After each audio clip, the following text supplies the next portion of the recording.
Chairman Dillon. Here. Vice Chair Barry. Here. Commissioner Belt. Here. Commissioner Bubbas. Here. Commissioner Bynum. Here. Commissioner Cox. Here. Commissioner Finney. Here. Commissioner Hamilton. Here. Commissioner Leahy. Here. Commissioner Latour. Here. Commissioner May. Here. All members are present. You do have a quorum. Thank you, Ms. James. I'll need an approval of the minutes, please, from April the 7th.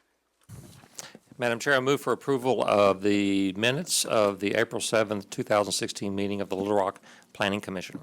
And all in favor? I second. Oh, sorry. All opposed? The minutes will pass. Thank you. Okay, Ms. James, we are ready for our presentation, please. Little Rock Planning Commission Subdivision Consent Agenda, May 19th, 2016. Items for consent withdrawal. Item C, file number Z-5817-G, 15,000 Cantrell Road, Lot 3, Magnolia Terrace, short form PCD, located at 15,000 Cantrell Road. The applicant submitted a request dated April 20th, 2016, requesting withdrawal of this item. Staff is supportive of the withdrawal request. Item number 11, file number Z-7684-A, The Villas at Shenandoah, short form PDR, located on Shenandoah Boulevard, just north of Ranch Drive. The applicant submitted a request on May 4th, 2016, requesting withdrawal of this item without prejudice. Staff is supportive of the withdrawal request. Items for consent deferral. Item 2, file number S-1774, Oak Hill Estates, replat of Lot 8, located at 525 Zanzibar Street. The applicant submitted a request dated May 2nd, 2016, requesting deferral of this item to the June 30th, 2016 public hearing. Staff is supportive of the deferral request. Item number 6, file number Z-5151-B, West Markham, North Monroe, short form PCD, located at 4908 West Markham Street. The applicant submitted a request dated May 6, 2016, requesting deferral of this item to the June 30th, 2016 public hearing. Staff is supportive of the deferral request. Items for consent approval. Item E, file number Z-7022-E, Pinnacle Creek, revised short form PCD, located at 14810 Cantrell Road. The applicant has provided staff with a site plan, which includes the placement of an 8-foot landscape strip along the northern perimeter of the site. The applicant has indicated, in addition, a 9-foot landscape easement will be provided along this perimeter on the adjacent property. Staff is supportive of the applicant's proposal to provide a landscape strip along the northern perimeter. Staff recommends approval of the request, subject to compliance with the comments and conditions as outlined in paragraphs D, E, and F of the agenda staff report. Item number 1, file number S-1773, John Jones Subdivision Preliminary Plat, located at 17,001 Elvin Road. Staff recommends approval of the request, subject to compliance with the comments and conditions as outlined in paragraphs D, E, and F of the agenda staff report. Staff recommends approval of the variance request from section 31-231 to allow the creation of a lot without public street frontage. Item number 4, file number Z-4343-HH, Parkland Heights revised long form PDR, located at 1 Ayla Drive. Staff recommends approval of the request to allow the use of the existing clubhouse leasing office as a real estate office as proposed. Item number 5, file number Z-4551-E, the Mandina Institute, short form PCD, located at 12123 Canis Road. Staff recommends approval of the request, subject to compliance with the comments and conditions as outlined in paragraphs D, E, and F of the agenda staff report. Staff recommends approval of the variance request from section 30-43 and 31-210 to allow the drive on Cherry Brook as proposed. Item number 7, file number Z-5276-A, Faithway Baptist Church, short form PCD, located at 7510 South University Avenue. Staff recommends approval of the request, subject to compliance with the comments and conditions as outlined in paragraphs D, E, and F of the agenda staff report. Staff recommends approval of the variance request from section 30-43 and 31-210 to allow the drives as indicated on the site plan. Staff recommends the 2 southernmost parking spaces be removed to provide the proper landscaping and street buffer. Item number 9, file number Z-7517-A, Highway 10 Storage Center, long form PCD, located at 9300 Ferndale Cutoff. Staff recommends approval of the request, subject to compliance with the comments and conditions as outlined in paragraphs D, E, and F of the agenda staff report and the following additional conditions. Staff recommends the exteriors of the building along Highway 10 and Ferndale Cutoff and within areas that are visible from the street be constructed of materials other than exposed metal, but the applicant has indicated that there will be exposed metal, but all exposed metals will be painted a neutral color. Staff recommends the roof materials in the mini warehouse units along the abutting streets be constructed of a non-reflective material. Staff recommends commercial window glass or the appearance of glass windows be placed on the facades abutting the public streets. No businesses will be permitted to operate within the units. The storage of flammables, propellant materials such as gasoline and propane will not be allowed. No vehicle maintenance will be permitted on the site. No garage sales, flea markets, or direct sales will be permitted from the units or on the premises. The lease agreements are to include any other requirements which will address the use of the units and conduct of the persons on the site. Staff recommends approval of the following variance request and deferral request. The variance from the city's land alteration ordinance to allow grading of future phases with construction of the first phase of the development.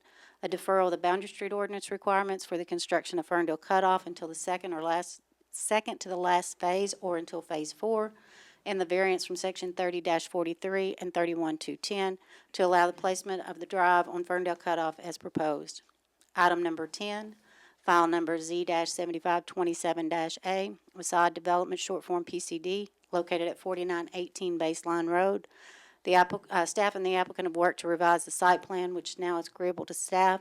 The driveway on Baseline near Doyle Springs, furthest from the intersection on Baseline, is allowed with no turning restrictions, conditioned upon the driveway being no more than 27 feet in width, and the curb cut closest to the intersection is to be removed and replaced with HTD standard curb and gutter. Staff recommends approval of the request, subject to compliance with the comments and conditions as outlined in paragraphs D, E, and F of the agenda staff report.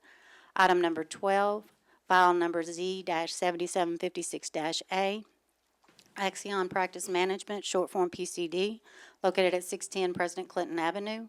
Staff recommends approval of the applicant's request to rezone the property from UU Urban Use District to PCD, Planned Commercial Development, to allow the placement of a sign that is internally lit as proposed by the applicant.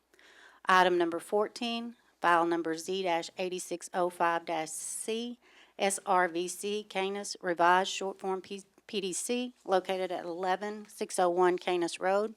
Staff recommends approval of the request, subject to compliance with the comments and conditions as outlined in paragraphs D, E, and F of the agenda staff report. Staff recommends approval of the variance request from the city's land alteration ordinance to allow grading of phase 2 with the development of the first phase. Item number 15, file number Z-8632-B, Arkansas Urology Revised Short Form POD, located at 1300 Centerview Drive. Staff recommends approval of the request, subject to compliance with the comments and conditions as outlined in paragraphs D, E, and F of the agenda staff report. Staff recommends approval of the variance request from the city's land alteration ordinance to allow grading in future phases with the development of the first phase. Item number 16, file number LA-0054-A, Village at Brody Creek, lots 4, 5, 6, 11, and 12, advanced grading variance request, 4201 South Bowman Road. Staff recommends approval of the advanced grading variance request, subject to compliance with the comments and conditions as outlined in paragraph D of the agenda staff report. In addition to paragraph D, the variance request is subject to compliance with the following conditions. Berms are to be installed along the southern property line to obstruct views of the advanced grading areas from the adjacent properties. Berms are to be installed adjacent to the undeveloped lots parallel to the newly constructed street to obstruct views from the advanced graded area. 50 and 80-foot undisturbed wooded buffers are to be maintained along the north and east property lines. A grading permit will be required prior to any land clearing or grading activities on the site. A 50-foot undisturbed buffer with a berm will be provided adjacent to Bowman Road, north of the proposed new street, and a 30-foot undisturbed buffer with a berm south of the proposed new street. Item number 17, file number LA-0057-A, Village at Colonel Glenn, advanced grading request, bounded by David O. Dodd Road, Lawson Road, and Colonel Glenn Road. Staff recommends approval of the advanced grading variance request, subject to compliance with the comments and conditions as outlined in paragraph D of the agenda staff report. In addition to paragraph D, the variance request is subject to compliance with the following conditions. An earthen berm will be constructed along the south property line parallel to David O. Dodd Road to obstruct views from David O. Dodd Road. A grading permit in accordance with Section 29-186C and D will be required prior to any land clearing or grading activities at the site. And that concludes the consent agenda. But Madam Chair, will you please note which items you have cards on to make sure? Yes. I think a card came in, though, right there by you, Ms. James. What item is that?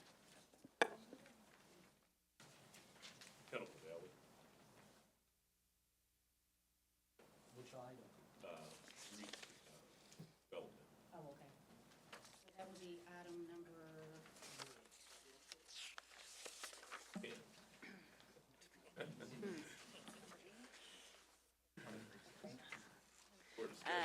He is That would be item number E. E, okay. So, let's pull that. Okay, so then we have cards right now on items A, B, D, E, 3, 8, and 13. Is that right?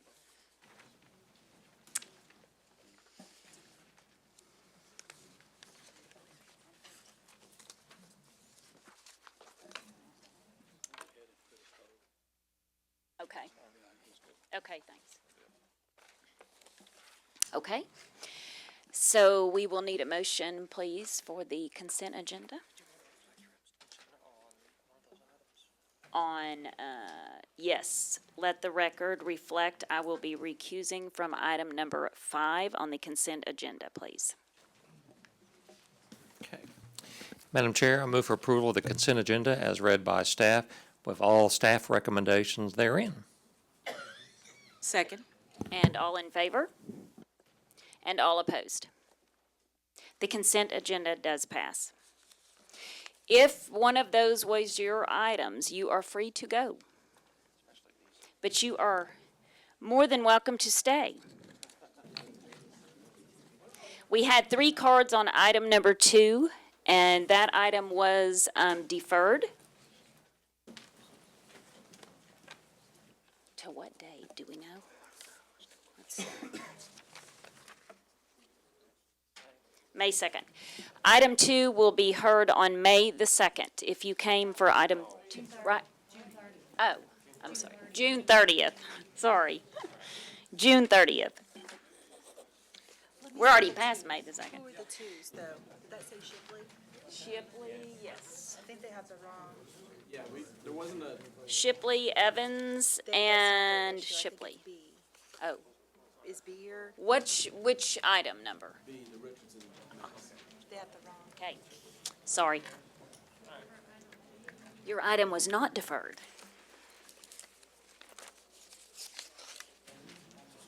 Okay. All right.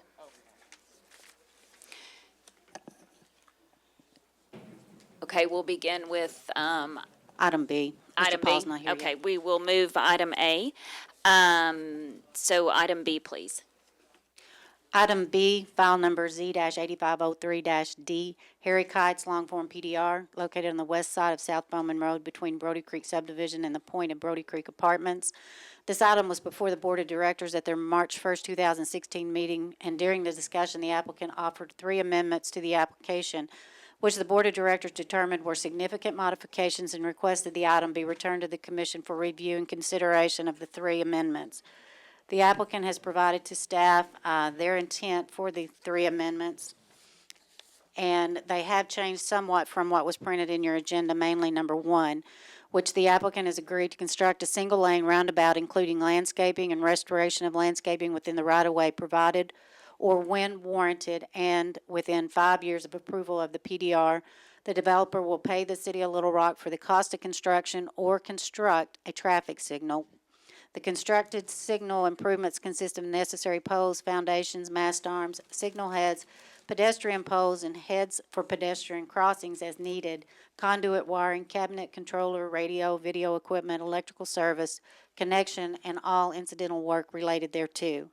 The applicant has also provided a self-imposed condition to provide a 50-foot wide buffer along the northern boundary of the PDR. No trees will be removed from the buffer, but additional plant materials may be added as part of the approved landscape plan.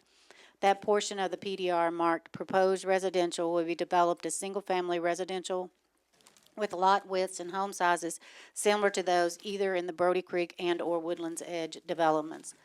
The Board of Directors' directive to the Commission was to review these three modifications and determine if the modifications would change the Planning Commission recommendation of the item. Staff initially did not support condition number 1, but the applicant has made the modification to fully fund whichever would be installed, either the roundabout or traffic signal, and staff is now supportive of the applicant's proposal. Thank you, Ms. James. Mr. Overton, would you like to direct us on this issue, please? Yeah, there was some discussion with the city attorney, and he said technically that although the entire project can be looked at, the board of directors sent this back down to specifically look at those three amendments. So that's really kind of what we need to focus on. Okay, thank you. Okay, we have 8 cards on this issue. So remember, we have 20 minutes per side. If you have an order you want to go in, that's fine. And if you don't, then we'll just call the cards. But can we get the applicant, please?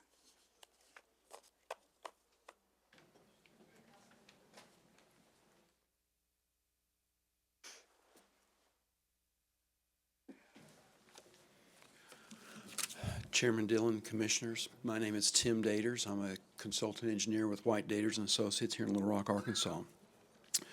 During presentation of this item at the board, with the 3 additional requirements or constraints that the developer agreed to were discussed, the plans, Ms. James noted, the board, after hearing those additional restrictions, asked if we would go ahead and bring this item back to the Planning Commission so that those 3 items could be evaluated and added to the PRD, which has been approved. The items generally consisted of the construction of a roundabout at Brody Creek Trail and Bowman Road, an additional 50-foot undisturbed buffer between the planned residential development and the adjacent subdivision, and an agreement within the residential portion of the project to construct homes that would be in lots that would be similar to those homes in Brody Creek and Woodlands Edge. We met with the homeowners, so the POA from Brody Creek. They indicated that they would prefer a traffic signal be constructed instead of a roundabout. And so we changed our application to include that we would construct a traffic signal at Brody Creek Trail and Bowman Road if that was warranted within a 5-year period, that the developer would pay for the construction of that traffic signal. That is the essence of what we have worked on over the past few months to try to get this application further refined and add some further restrictions that we wanted the board to be able to consider. And we'd be happy to answer any questions you might have or reserve the rest of our time to comment later. Thank you, Mr. Daters. Thank you. Okay, so do y'all have an order you want to go in, or you want me to just start calling cards? Okay. David Shipley.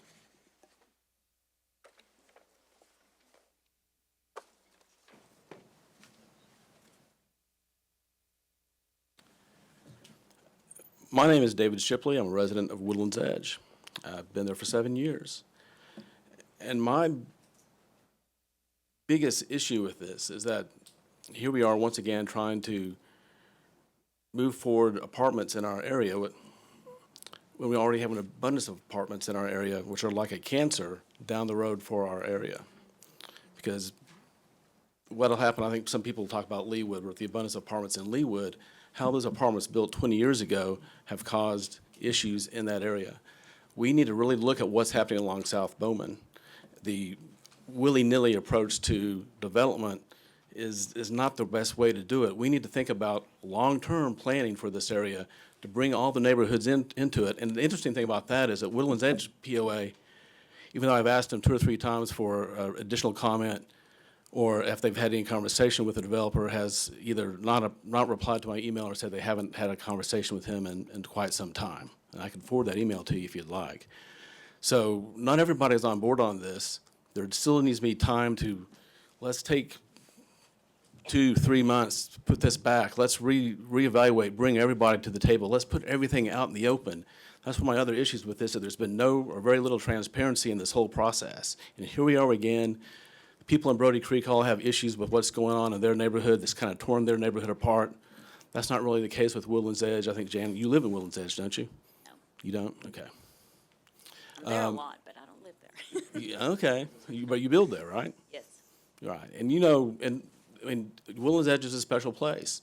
But we need to make sure that we're protecting our neighborhood, the neighborhoods of Cherry Creek, Sandpiper.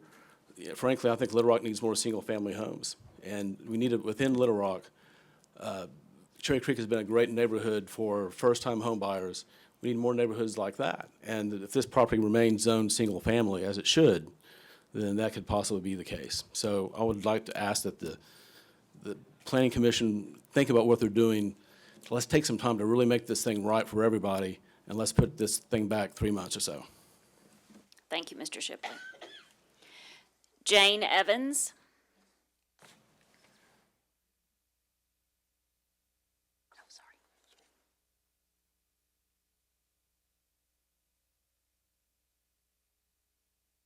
Hi there, my name's Jane Evans, and I live in Brody Creek. I've sent you email recently, and I work with Becky Finney. She's a great real estate agent.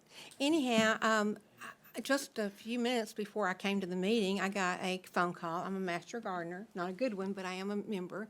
And a lady said, we'd like to do a garden tour next year in Brody Creek and Woodlands Edge. Not surprising, because if you haven't been there, it's quite a pretty area.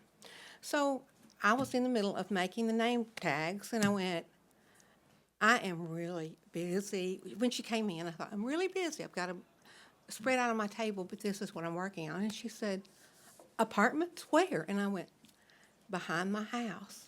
And she went to the doors and looked out, and she said, you've got to be kidding. How far? And I said, well, I'm not sure exactly how far, but I can see them coming and going. I can see Olds Lane from my house. And she said, you've got to be kidding. It's a gorgeous area. And I said, well, I wish I were kidding, but no, we've been working on it since November. And I went in to tell her, I sent y'all a timeline, and I went in and told her that we didn't know about it. And y'all have seen the vote, and you've seen the comparison. We voted once, and only one person was for the apartments. That was in January.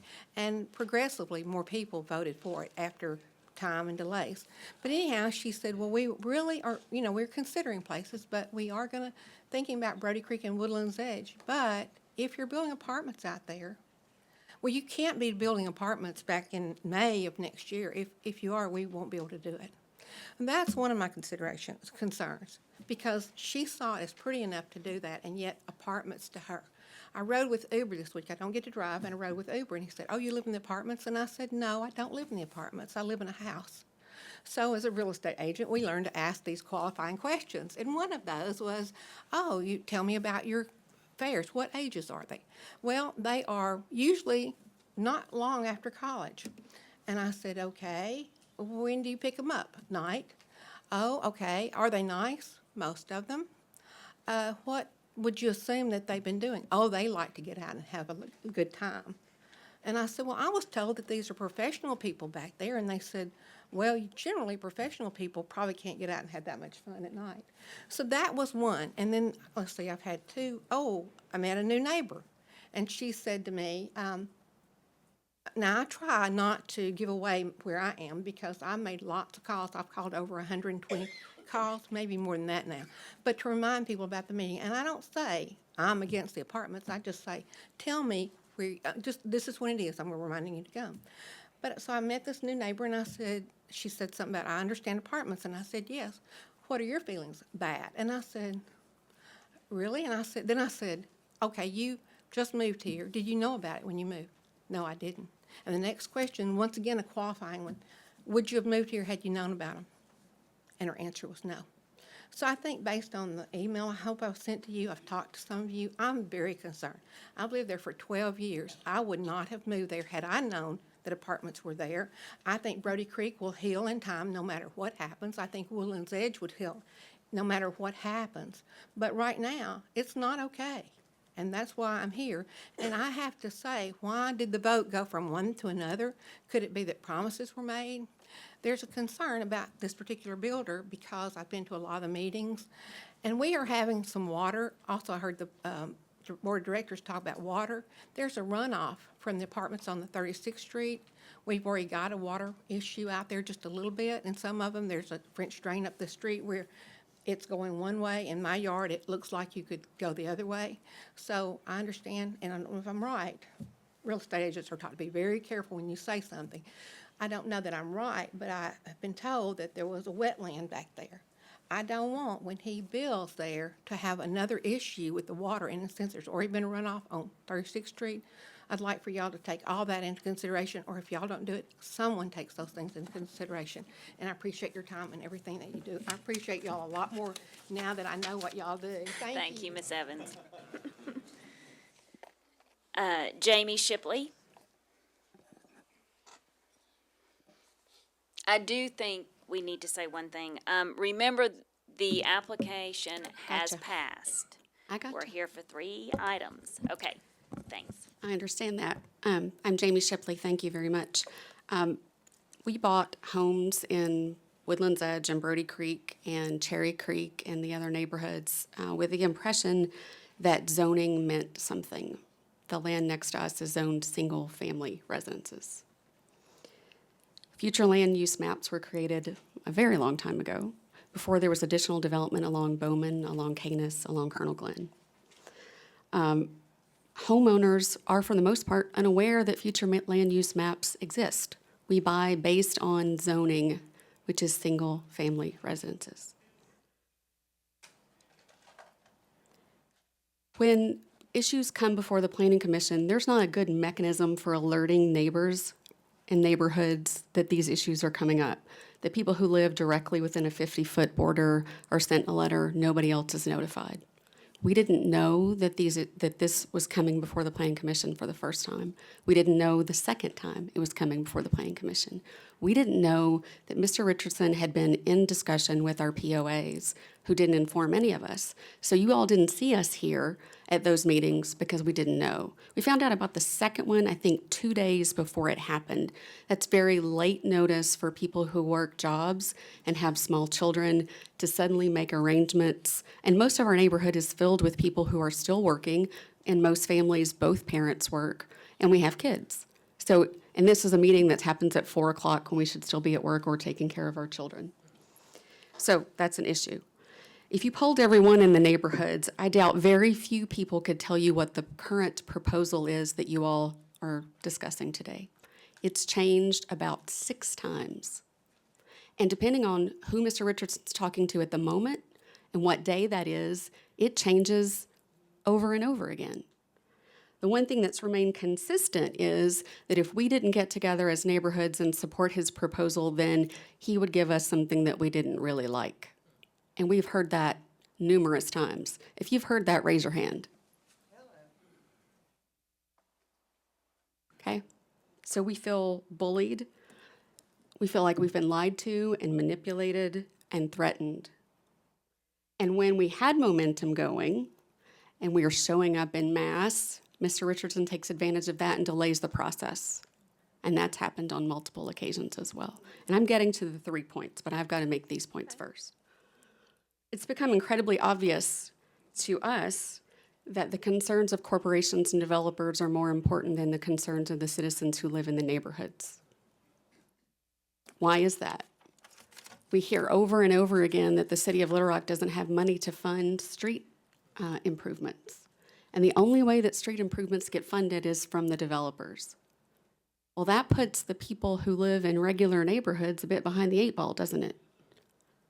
To me, it seems an unethical way of doing business. It's a quid pro quo. We'll approve your development and you improve our street.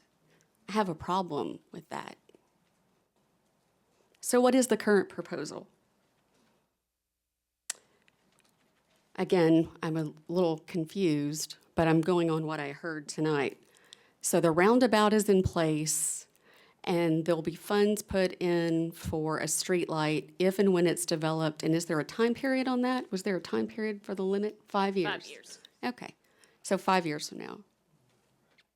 I don't think the roundabout's going to solve our issues of getting out of the neighborhood. We have roundabouts all through Woodland's Edge. You'd be amazed at the people who don't know how to go through a roundabout. And you're proposing a roundabout on a street that's becoming a major street.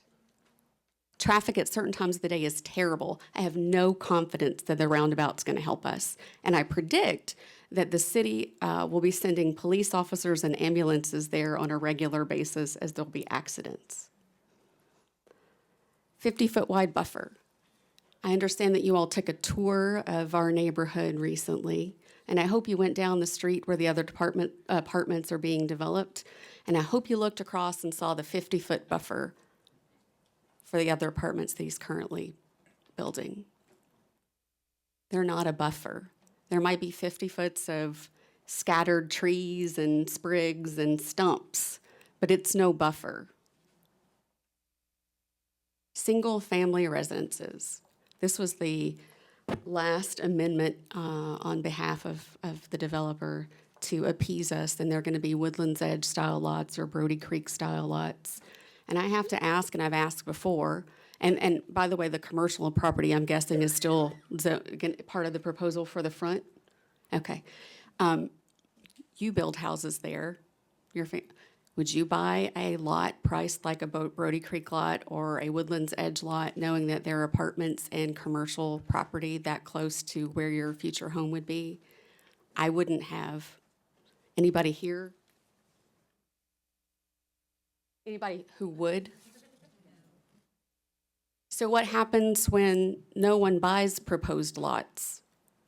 Does that get changed and we end up with the apartments that he took off the table so that he could get through here the first time, and we find ourselves right back here one more time? I suspect that it will.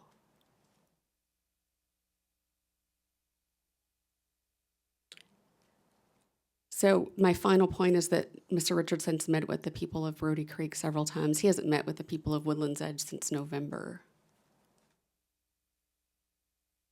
Those apartments will back into our neighborhood as well. Some of our neighbors sitting right over here will be about 50 feet from his house. And there's a proposed cut-through that's been bandied about. Let's open up the street going from these new proposed developments into your neighborhood so that people can drive through your neighborhood to either access Bowman or Canis. So I'm going to leave the remainder of the minutes in case someone else wants to talk, but the process has been unfair to us from the beginning. We are not happy with the process. And I think the city of Little Rock needs to seriously think, as my husband said, of a plan for development. And the citizens who live in regular neighborhoods need to be much more involved from the word go, instead of finding out about things after the process is already in place. And one more thing, Mr. Richardson took a big gamble in going ahead and closing on the land. Up until this point, every meeting that we've had, it was, he had it under contract, but he hadn't bought it. So we feel fairly certain that when he went ahead and finalized the purchase, that he knew how the vote was going to go.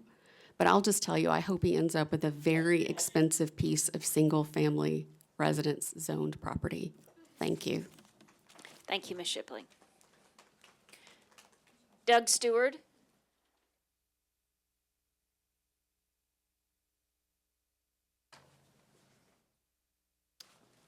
Hi, I'm Doug Stewart. I live in the Brody Creek development, have for about 4 years now. I've grown up in Little Rock, lived here most of my life in that particular part of town, used Bowman for as long as I can remember, since before the Walmart was out there. The traffic increase lately, the past few years since the apartments first started going up, has been very noticeable. The wait times at peak hours to turn out or even turn on to Bowman from Canis at the stoplight is increased dramatically, and it's if there's any backups, emergency vehicles can't access our neighborhood, can't access Cherry Creek, Sandpiper, depending on where there may be an accident and a detour. I'll just say, as far as the intersection, the traffic signal versus the roundabout discussion, I think Mr. Richardson's representative said the consensus seemed to be or that the Brody Creek neighborhood residents wanted a traffic signal instead of a roundabout. I don't know that there was ever any vote to determine that. I don't know that there was a majority, even consensus or a survey to even determine that. I think that was maybe just the general feeling from the few residents that showed out at the meetings. I feel that the type of intersection at Brody Creek and Bowman shouldn't be negotiated by residents who don't know anything about traffic engineering and a developer who's eager to get his support for his development. I think that should be handled by people who know what they're doing. I'm not against development. I'm not against apartments. I've lived in apartments. I'm just concerned about the rate and density of the development along what is still a country road that just happens to have a lot more houses and apartments on it than it used to. So my suggestion is to just oppose this for now and kind of let ongoing construction projects play out. That's the other element at play here, is that there's about 500 apartments of his going in across the street that there's no residents at yet. We don't know what the traffic impact the real life traffic impact will be of that beyond the surveys. There's a couple hundred apartments going in further south on Bowman, and we don't know what. And also with the development along Colonel Glenn and Canis, that'll increase traffic along Bowman just as an arterial that's becoming more of a major arterial and is still really just designed as a country road with no shoulders. So I would just encourage you to oppose this for now. Do some more studies on the traffic patterns, what kind of intersection would best help residents of the Brody Creek and Woodlands Edge neighborhood that use Bowman and for the most part turn left out of Bowman to go north toward Little Rock and West Little Rock, and just do more research on this before you pass it. Appreciate it. Thank you, Mr. Stewart. Ann Marshall? Can I defer to a colleague, please? Sure. Edward, I need your last name. VR. Okay. Okay. Would you like to be I next? would like to speak in Ann's Okay, space and for your just a name second. is? I am Casey Covington. Okay, you were I'm going to make this short and sweet. I would like to give other people an opportunity to speak. I'm a 12-year resident of Little Rock. I'm a 10-year resident of the Cherry Creek subdivision in Little Rock along Bowman Road. When I purchased my house, there were no apartments along Bowman Road, and there were no zoning that allowed for apartments along Bowman Road. There was one small area that was shown on the land use plan for apartments. Since that time, there have been 3 rezonings that have allowed apartments in major apartment complexes along that road. One of those included a change to the land use plan. Another one is the PDR that you see up there. And if you went out there and you looked at that, you can tell me that that is not mixed use. If you drove by that and looked at it, that is nothing other than a large apartment complex, no matter what strip mall goes in at the corner there.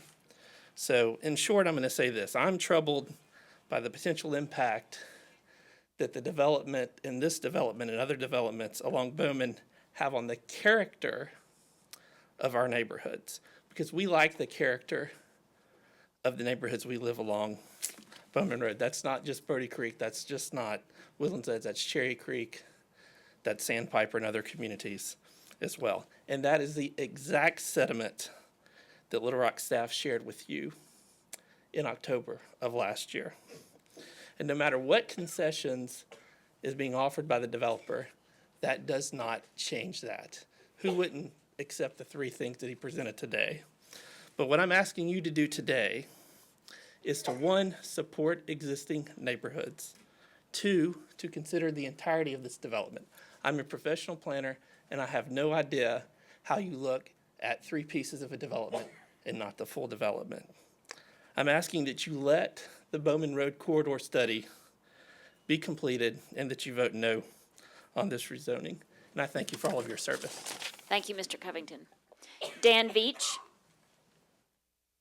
Thank you. I appreciate all your service. Mine will be quick also.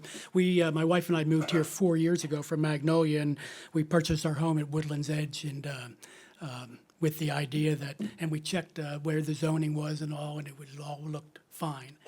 And single-family homes. But of course, that's changed. It's almost like you're taking Stamps in Louisville, 3,000 people, and putting them in our back neighborhood. It's like you're moving a whole, 2 communities in our backyard. And I know you've already passed it and everything's gone through. And maybe our next battle will be going to the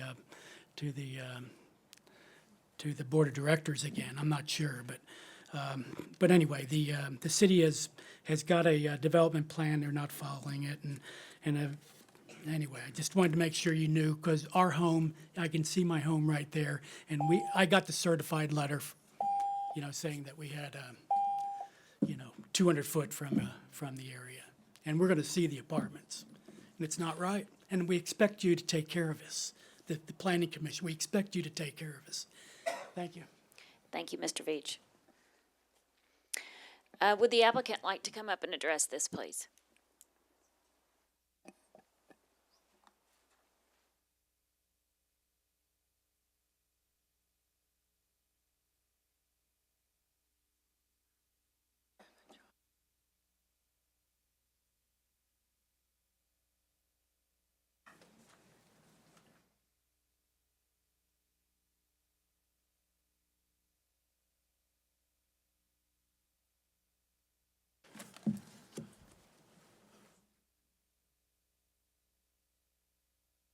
Thanks, Walter. Commissioners, this is the same project that we presented and was approved by the Planning Commission back on November 19th. At the Board of Directors, we had proposed 3 additional restrictions and commitments, and they asked us to bring that back to you to make sure that we could add those additional restrictions and commitments to the proposal. The project is the same project that we had back in November.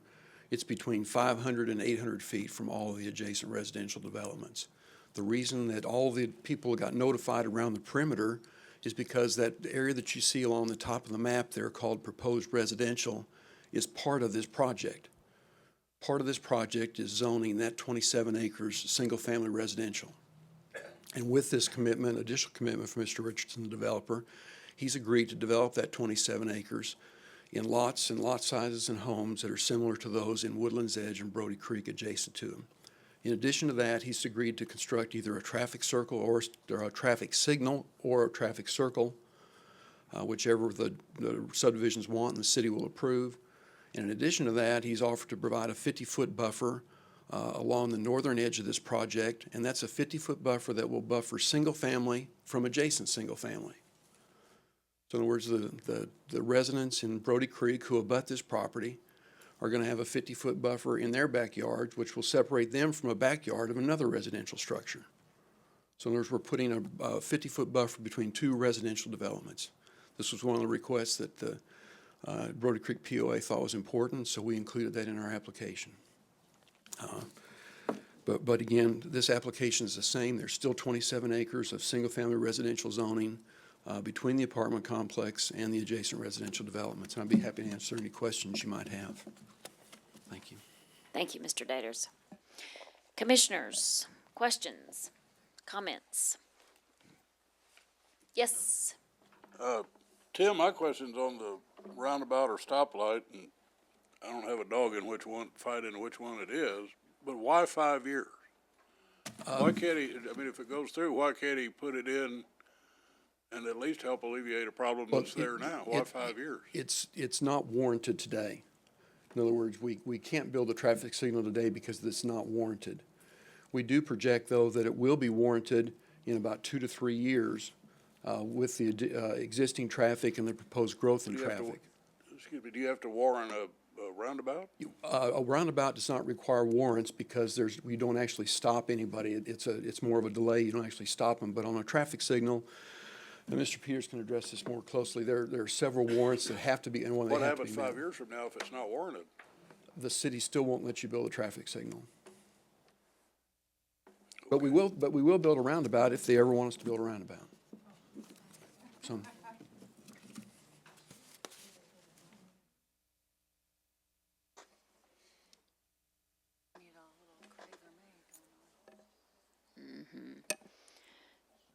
Questions? Mr. Bubbas, you're up. Let's talk about the 100,000. You said the application had changed from what we have here. Can you explain the changes that have taken place? They have agreed to fully fund the traffic signal or the roundabout, whichever is constructed and whichever the city will allow to be constructed.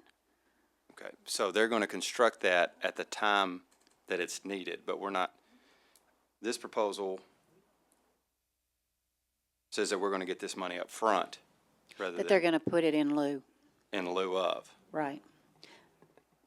Okay. So if would they build the roundabout now? Yes. And it warrants we need a traffic signal 2 years from now, what happens? If the project is approved and the subdivision that use Brody Creek Trail would like the developer to build a roundabout, the developer will build a roundabout in conjunction with the rest of the improvements that they said they would construct on Bowman Road. And if you remember, they said that in conjunction with the first phase, they would do all the improvements on Bowman Road throughout the entire length of the property. At that time, if a roundabout is desired, they will build the roundabout.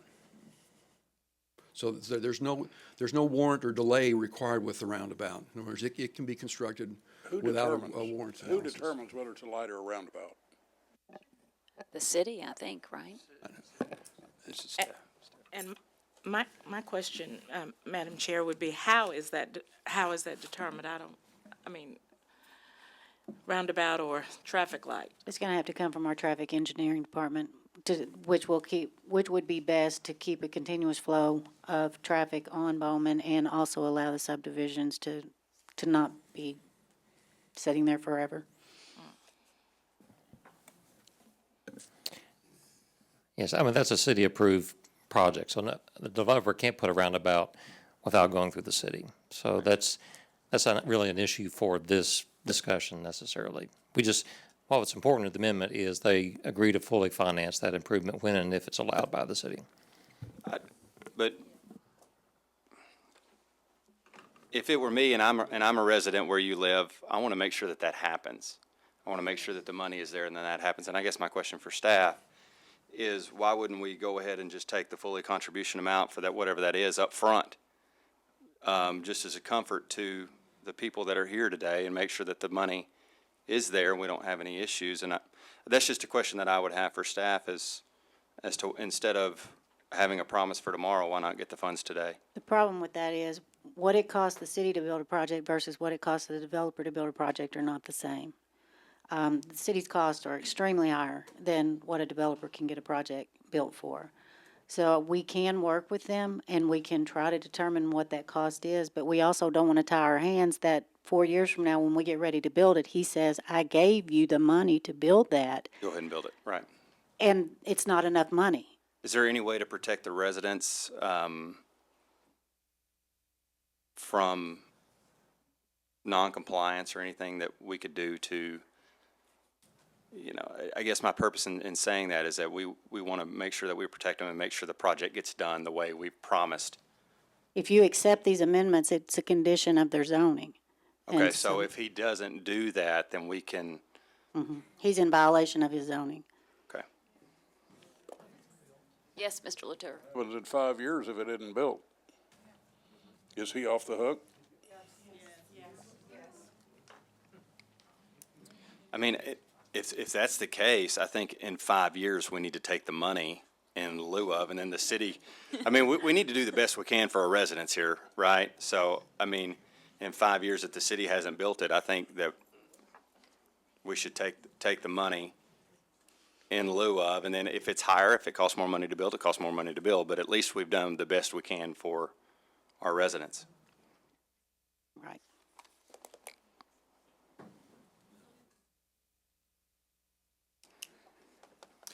I've got a question for the attorney, if I may.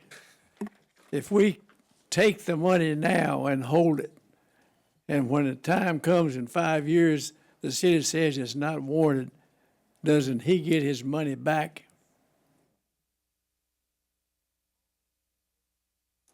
Yes. He gets his money back with interest.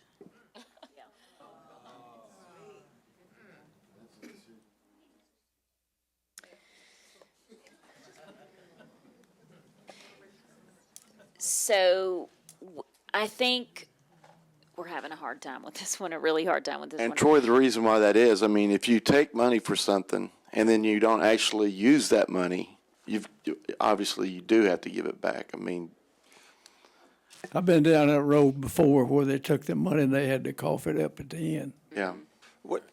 Who sets the 5-year requirement? Can we extend that from 5 years to a longer term? Is that something that is a city condition? Why don't we change what we're saying is, when this is approved, when he starts construction of the first phase, if a traffic signal is warranted, he'll build a traffic signal right then and there. Throughout the course, this will be a phased project. It's going to be built over a 4 or 5 year time period. If at the completion of the last phase, a traffic signal is not yet warranted, then he can put up the in lieu money to construct the traffic signal at that point in time. Put up the in lieu money. I'm sorry, go ahead. So in other words, during the course, he'll start the initial development. If a traffic signal is warranted, he'll build the traffic signal. The development's going to be phased in over a roughly 4-year period. If with the last phase, which we have to get approved by the city to get a building permit, a traffic signal still is not warranted, then at completion of that phase, he'll post an in lieu amount of money with the city to assure that the traffic signal can be constructed. I guess my question for staff would be, would the preference be to take the money in lieu, or would it be to increase the time period from 5 years to 15 years? What Tim has just offered basically increases it to 10 years. Okay.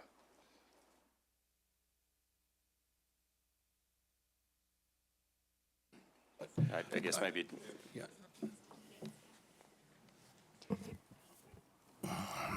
At the rate we're going, I'm afraid I'm going to be too old to drive on it when they get it built. My understanding is, serving on this commission right now, I voted against the project. I got beat. The city approved it. We're to look at 3 things, and 3 things only today, the 3 amendments, correct? Correct.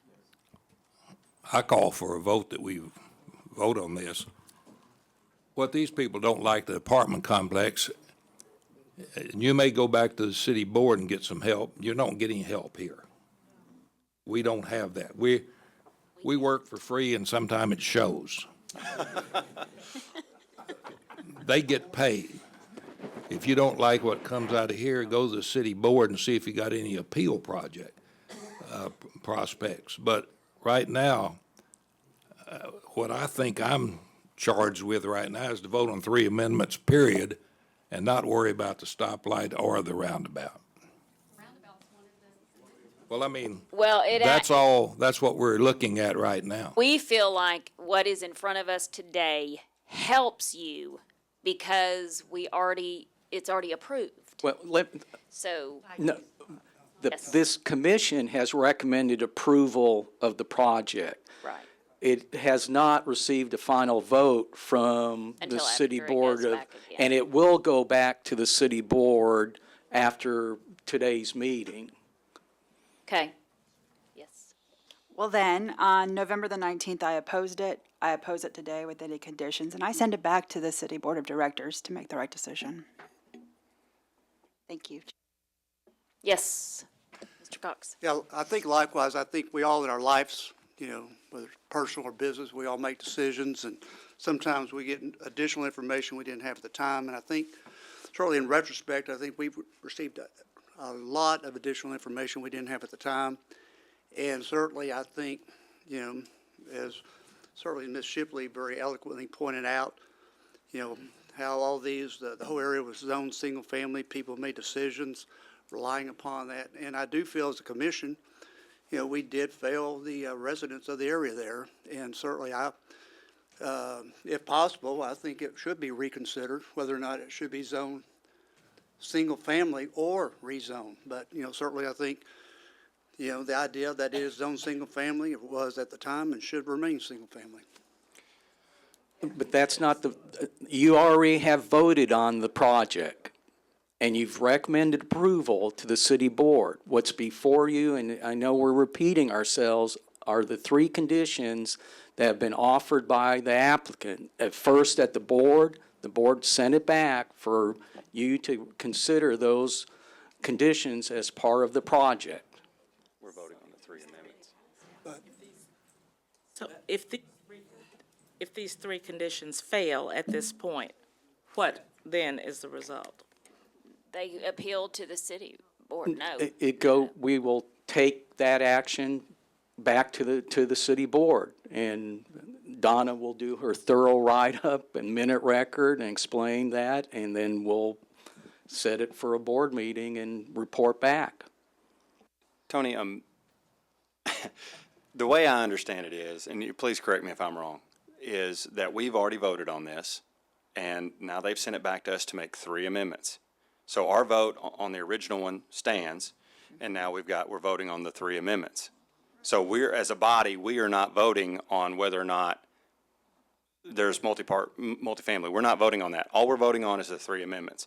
And I believe it's the opinion of the board, and as mine as well, that having money for a stoplight and these other two conditions improve the application. We're not voting on the original one.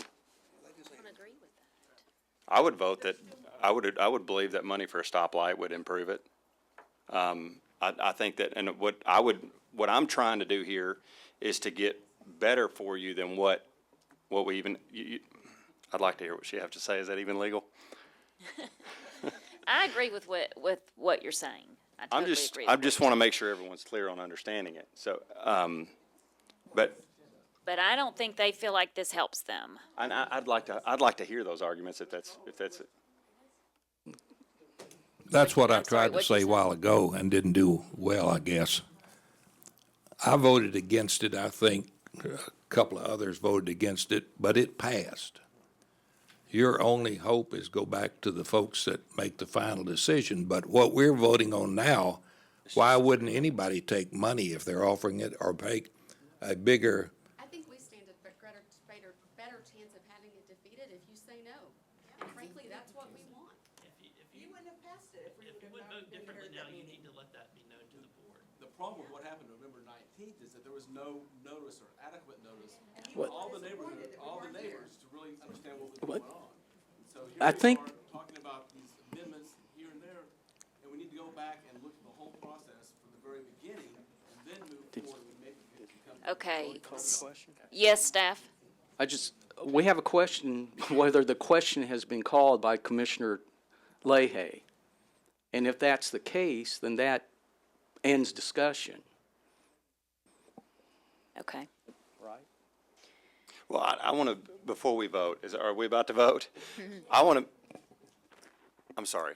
Just Mr. Troy, I apologize. Mr. Leahy? Yes, ma'am. Like I said, let's vote. I called the question. Let's get it over with. Well, I do I've got want a to. lot more questions of these people out here, but I'm not going to take the time to. I hear you, but I Okay. would just want a point of clarity because the applicant amended the application to give us that 10 years. And if we're going to vote on it, I want that in there because that strengthens what we can do as a city. So I just want to make sure we've got that in there. It is now part of the record. Okay. Madam Chair, Yes. assume we vote for this amendments as a package or separately? As a package, Okay, thank you. to accept the conditions as part of the project. Correct. Madam Chair, I move for approval of the three amendments as reflected for the record tonight to this application. All in favor? And all opposed?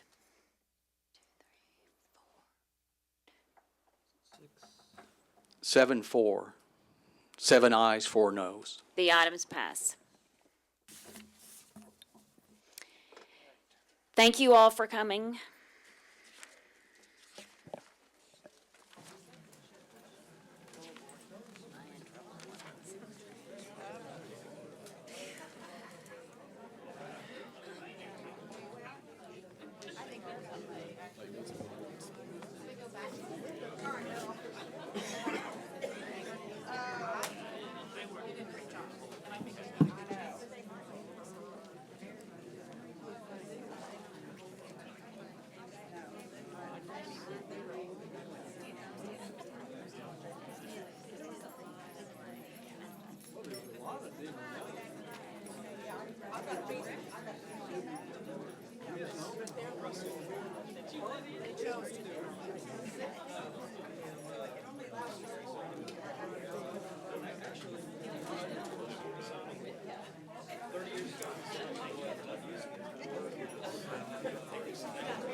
Are we ready for item A?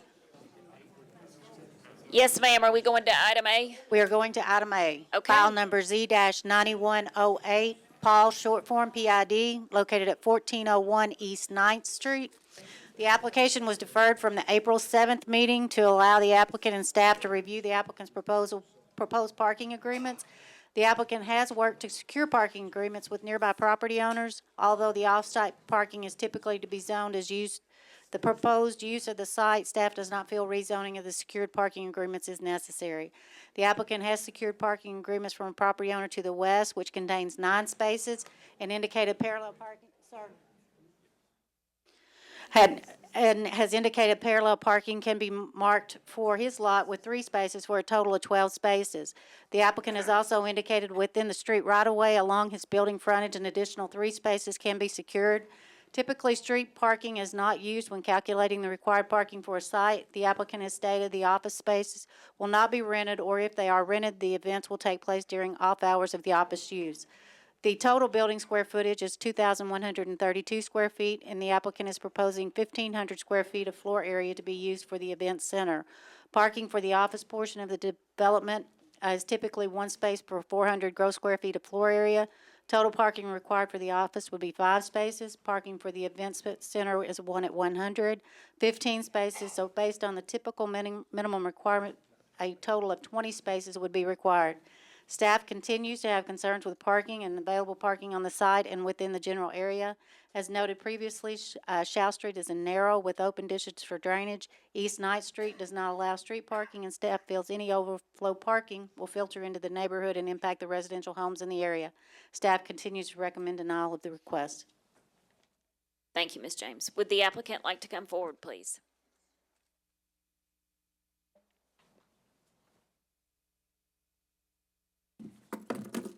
Madam Chair, James Paul.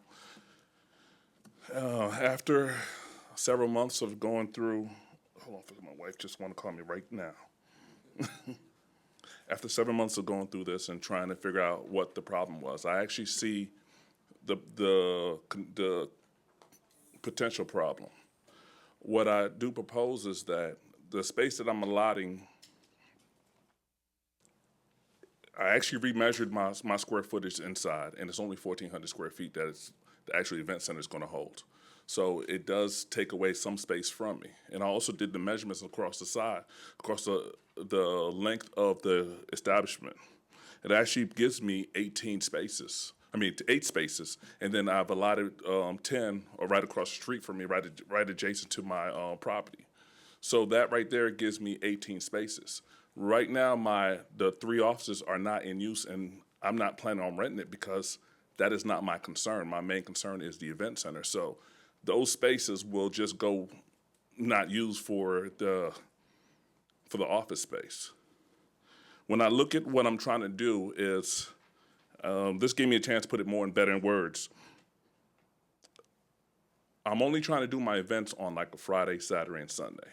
And everything I do is offsetting hours. So the traffic is not going to be at maximum range. It's not going to be a whole bunch of cars down the street. The area is a industrial area where there is no traffic. There's almost literally no traffic at night or in the evenings after rush hour traffic. So it's not going to interfere with any flow of traffic or cause more. When I look more into my project and what I'm trying to do, the events I'm looking to market toward is more just the kids' birthdays or church events like with my marriage ministries or with the young adults ministries. They want a place to just off the campus to have a social event. I'm not looking to have more than 80 people in the establishment. The fire marshal already came by and he told me that without seats, I'm good for 200 people. With chairs, my capacity is 100, and I'm not even trying to hit that marker. My goal is not to exceed 80 at all. Really, I actually don't see more than 50 people at a time with any event that I probably plan. I'm not trying to plan any big festive parties, whereas I'm trying to max it to capacity. With every event that occurs, my intent, my plan, I will be there to make sure that I'm making sure that the parking is enforced.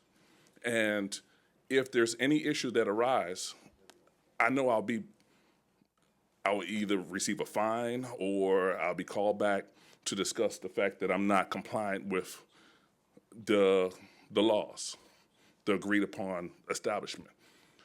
Right now, with what I'm trying to propose, if it does cause a problem, then it's not a problem for me to stop it. It's not, but I would like the opportunity to engage in my venture. 26 years retired out the military, chose to reside here, and this is a property that I bought about 3 years ago that I'm actually figured out what I can do with it.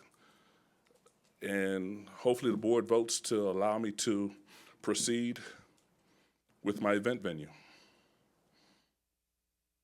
Any questions? Thank you. Well, commissioners, we don't have any cards. Do we have any questions? Concerns? Yes, Mr. Latour. My comment is, I hope we give you a break, and I hope you get to try it. I hope you're successful, and that's a part of town that needs somebody like you, and I commend you for giving it a shot. Thank you. Yes. I have a question for staff. What's the total square feet of this property in question? Not just the event center, but... It's 4,000 square feet, the whole entire establishment. Okay. So I think, what I get tripped up on is the parking requirements for that entire establishment, of which your event center will be generating parking spaces. And staff is recommending denial because parking space would still be inadequate, is that part of it, and it's not appropriate for this area. Am I correct? Now, I do have, right next to me is Magnus Oil Company. They own that space. They did a lot. They are allowing me to use it. I'm just unable to receive the letter from them yet to establish it on paper. But I do have extra space that I could use. If it becomes a problem, then I will definitely look into it. And if it's a problem where it can't be fixed, then so goes the business. It's not one of those things whereas if I'm causing a disturbance, if the overflow is going to the housing, the residential district, that's why I plan on being at every event to make sure that doesn't happen. How many spaces are in the Magnus facility that you just? The Magnus facility would hold at least 10 to 15 spaces easy. That's without even thinking. And they gave me a voco that I can use it. I just don't have it on paper. And I have a copy of the letter I sent them. But in the same sense, I'm just waiting on a response. Are there any other vocals that you have or any other potentials? Well, I actually have another, right across from me, I actually have that one on paper, which is 10 spaces. So the area supporting me and is in agreement with me. Solomon's across the street from me. Everybody's in agreement with me trying to work this out because technically speaking, it makes the area better. And also it allows more business to come in the area and like I said, I will be at every event. So everything will be controlled by me, which means I'm responsible for whatever happens or whatever goes wrong anyway. Can you encourage your patrons to ride bicycles? Well, like I said, There, most. but not home. That's right. I know I could see my catering more toward the children events like parties, so that right there will not require that many parking spots. Hopefully. So I think, Mr. Barry, you were asking staff what their opposition is at the Yes, I hope, location. It's, Mr. Paul's parking is being provided basically by other property owners in the area. Properties change hands. You know, the current property owner, no problem. New property owner, no. And the other thing, the ordinance has language dealing with off-site parking, and it says not to exceed 25% of the total required. In this case, Mr. Paul's percentage is much higher than that, and we just, it's to provide, for somebody else to provide necessary parking, we don't, it's not a good direction to go in. Now, with my only argument is, it's not that I don't have the parking spaces, it's the fact that the commission is deeming that with the flow of traffic backing in causes the problem, because if you look at the spaces of the lot right there in front of my building, I could probably fit about 12 to 15 cars if you include the parallel to include the regular parking. Can't get, the word escapes me. But since I can't use that one, I'm forced to have to use outside agencies. This is not a choice. It's just the fact that I have space that I can't use because I'm backing into into traffic, even though it's a dead street, but I'm backing into traffic. So you it's have not how many total parking places that are usable? usable parking. Well, are we talking about originally usable or now usable? Now usable. Excuse me for my verbiage. Now usable, at least 8. 8 spaces. 8. The only reason is because I have to go. Park the long ways versus parking regular parallel So parking. they're not in the street. Exactly. So I'm trying to make every accommodation to satisfy the traffic situation, and I've secured other parking areas because, to my understanding, that's why this was deferred. And now the problem's always going to be how many spaces is on my parking lot. That's going to always be the problem, especially being that I can't use my parking area adequately to what it was designed for. How long have you owned the building? I've owned it for about 3 years now, and I've always parked and never had an issue backing out, going forwards because it's a dead street. But it wasn't an event center. You weren't it having was. 200 people. I'm still not going to have 200 people. The most people that will ever You have be 8? Are you having more than 8? 8 cars. I mean, seriously, that's. What I'm asking is a chance to try it out. If it does become a problem and somebody complains, then got it. I'll appear before again, and everybody say no, and I'm like, okay, then that business idea is gone. But I'm so much vested in this project that. Is it possible to put any type of a condition on the utilization of the other parking spaces? If those properties change hands or what have you, is that possible to have a condition where this property would then need to come back before this board for reconsideration?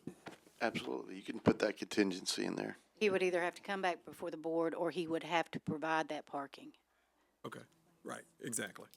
Which I agree to. I mean, I understand by the outside agencies allowing me to use their space, it is conditional, whereas and even in the paperwork I said, at any time, if you change your mind, just let me know, and it is what it is. Is that a condition that could be done at this point, or would that need to be resubmitted?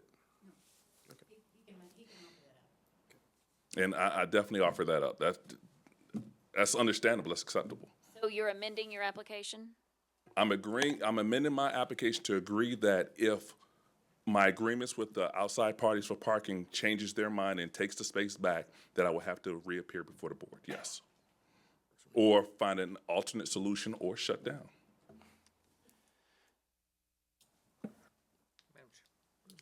Madam Chair, I have a question for staff on this one too. It's this application. Let's say you get your event center and you move on, you sell your property.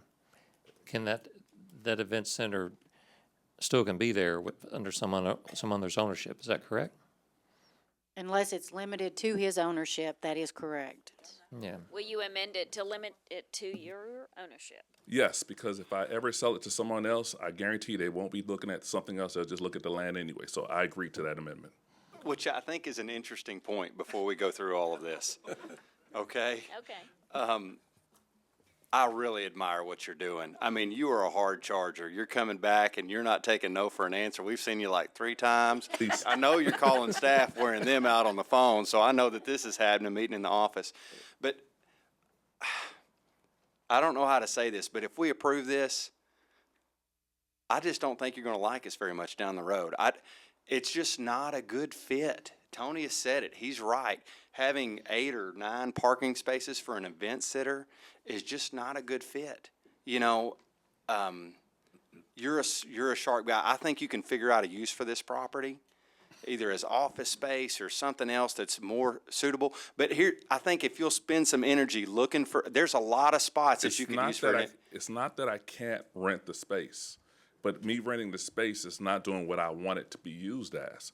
With the equipment, with the speakers, with everything I've already have established. But with the ability, if you have think of the place, if you found a place with adequate parking.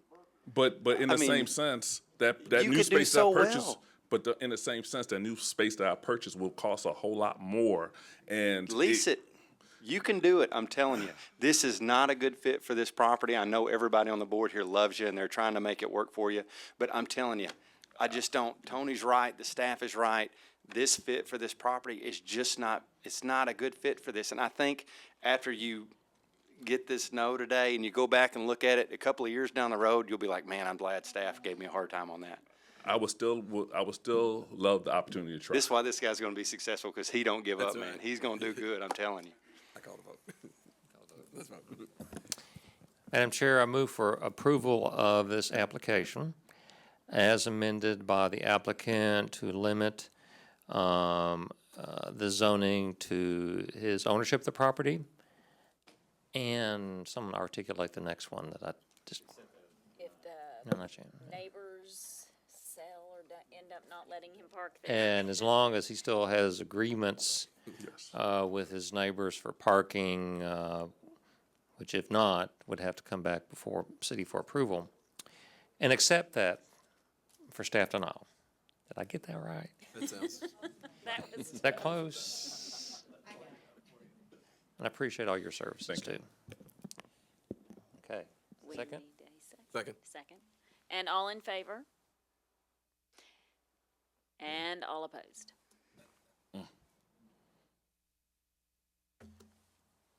What was it? Wait a minute.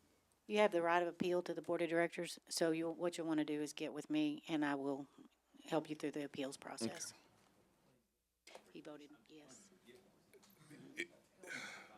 yes. If my money wasn't so much into this project, and for what you're saying is like, let go of this and take this loss and hope I get my money back, or it's and the fact that it's already constructed in that format, it's that means all the time I spent in it was just waste. It's, Okay. Thank you. Yes. Thank you. okay.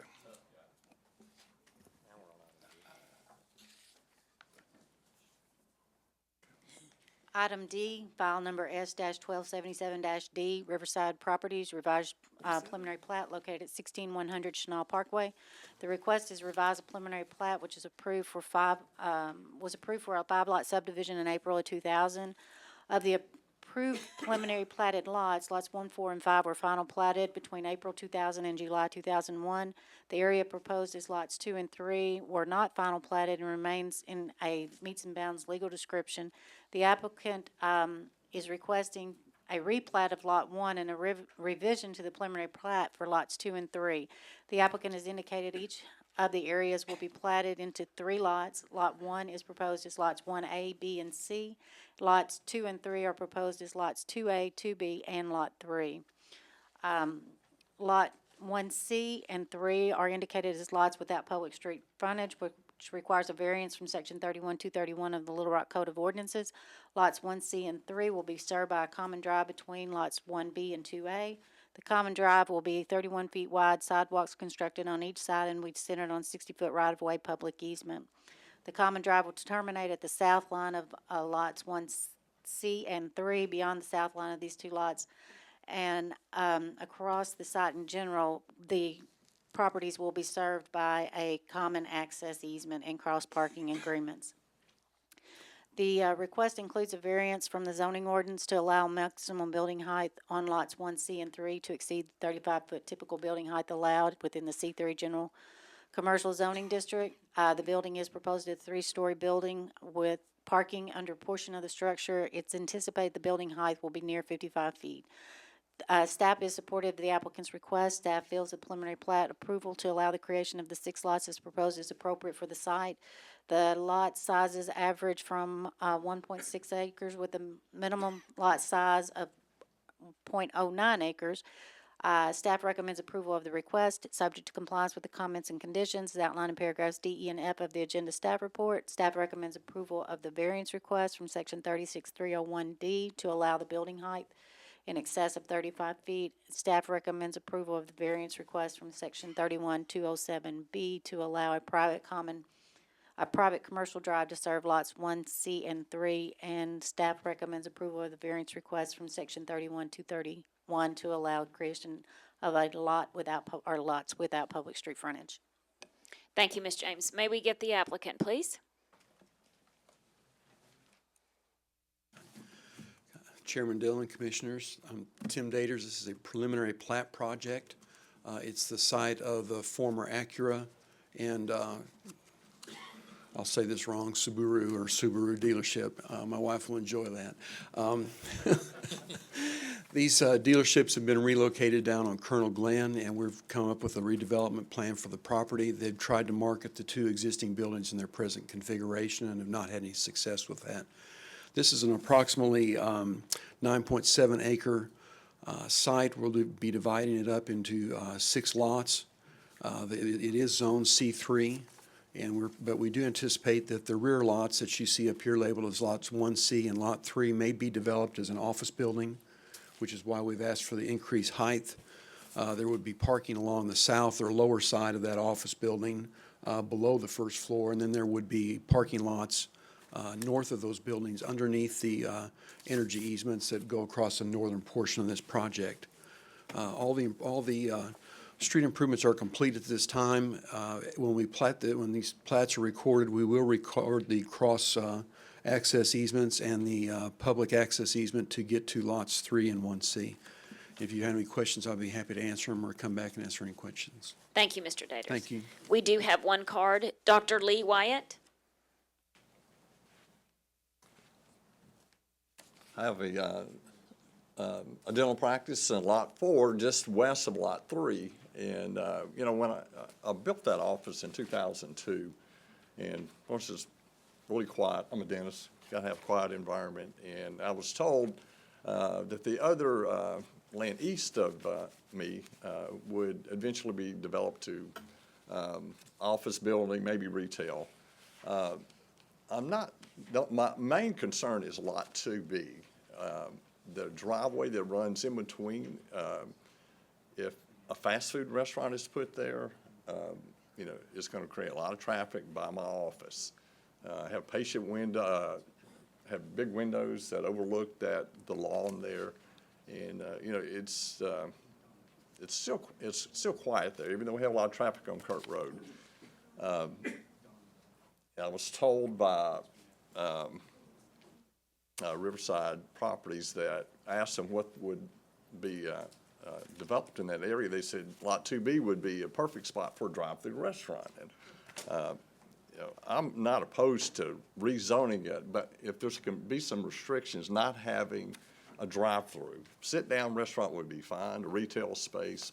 I just don't want a drive-through restaurant right next to my property, which I'm trying to hold the traffic down. When I first built that office many years ago, Kurt Road was a dead end, so I had no idea they were going to open that road up to.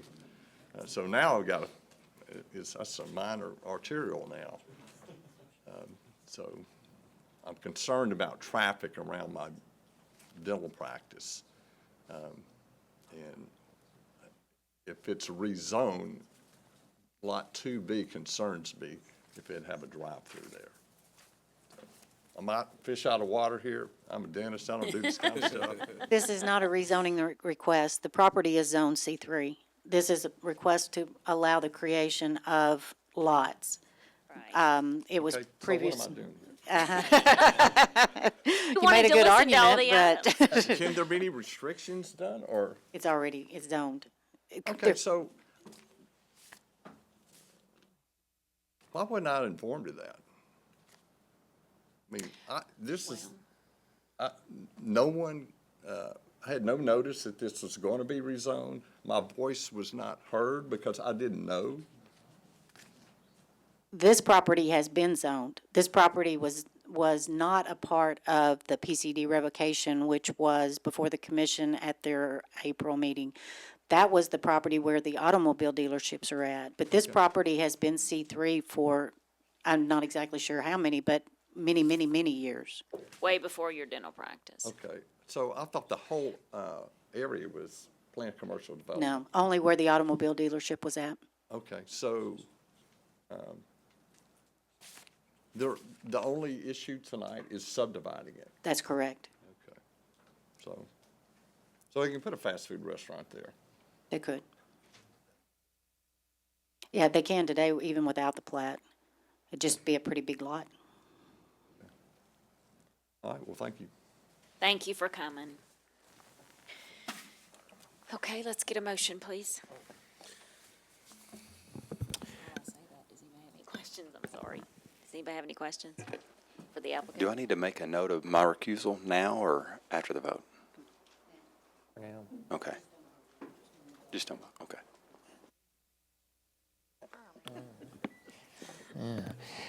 Madam Chair, I move for approval of item D as, with all staff recommendations. And all in favor? And all opposed? Motion passes. Please let the record reflect that I've recused myself on this item. Thank you.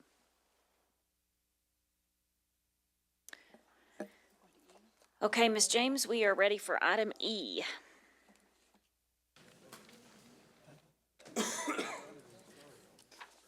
Item E, file number Z-7022-E, Pinnacle Creek Revised Short Form PCD, located at 14810 Cantrell Road. The item was before the commission on April 7th and was deferred at the applicant's request. Staff originally did not support the applicant's proposal, which was to leave the existing paving behind the building and eliminate all landscaping within this area. The applicant has revised the site plan to include additional landscaping along the northern perimeter adjacent to the property being developed with single-family subdivision. The applicant has indicated an 8-foot landscape strip on his property, and an abutting property owner has granted a 9-foot landscape easement adjacent to the landscaped area proposed by the applicant. An 8-foot wood fence has been installed along the common lot line. The area will be planted with dense evergreen plantings. The applicant has indicated the paved area behind the building is necessary for deliveries and employee parking. The applicant states deliveries made at the front door causes congestion within the limited parking lot area of the site. Staff is supportive of the applicant's proposal for the mitigation of the removal of the previously included landscaping and buffering. Although the area is not in full compliance with the Highway 10 Design Overlay District, the landscaped areas come close to matching the landscape strips placed on the properties to the east and west of the site. Staff is supportive of the applicant's request. Staff recommends approval of the request, subject to compliance with the comments and conditions as outlined in paragraphs D, E, and F of the agenda staff report. Staff recommends the proposed changes be completed within 60 days of final approval of the revision to the PCD. Thank you, Ms. James. May we get the applicant, please?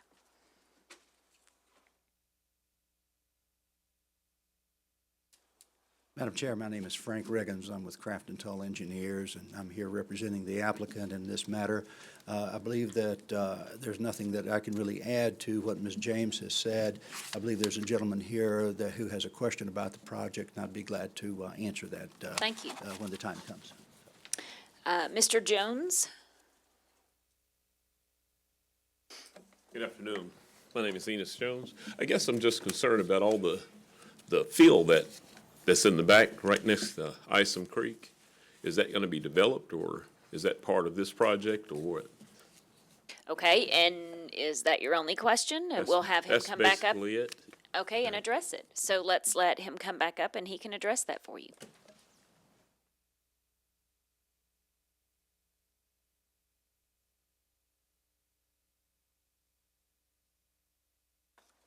There is currently construction being done to the north of this particular project. It's not part of this particular application. However, the owner of the property adjacent to this has granted Keith Wingfield a construction access across his property to the north, which Mr. Wingfield has constructed a construction road to access Ison Creek, the Ison Creek development north of this property. Again, it's not part of this particular application, but that's what's going on. That's the fill material that I believe this gentleman is referring to as the construction road, which is built in a construction easement to allow Mr. Wingfield construction access to his property to the north of this site. I guess my concern is there going to be development on that field? Because that's actually encroaching more and more. That took away the buffer when they started that field. It was about, I guess, an acre of a buffer zone between Isom Creek and the residents when I purchased this property. And now it's like you hear all the noise. You have kids that's parking late at night on this field. So my concern is if they had developed that, is there going to be some type of a wall or a buffer put there? Okay, we'll let him answer.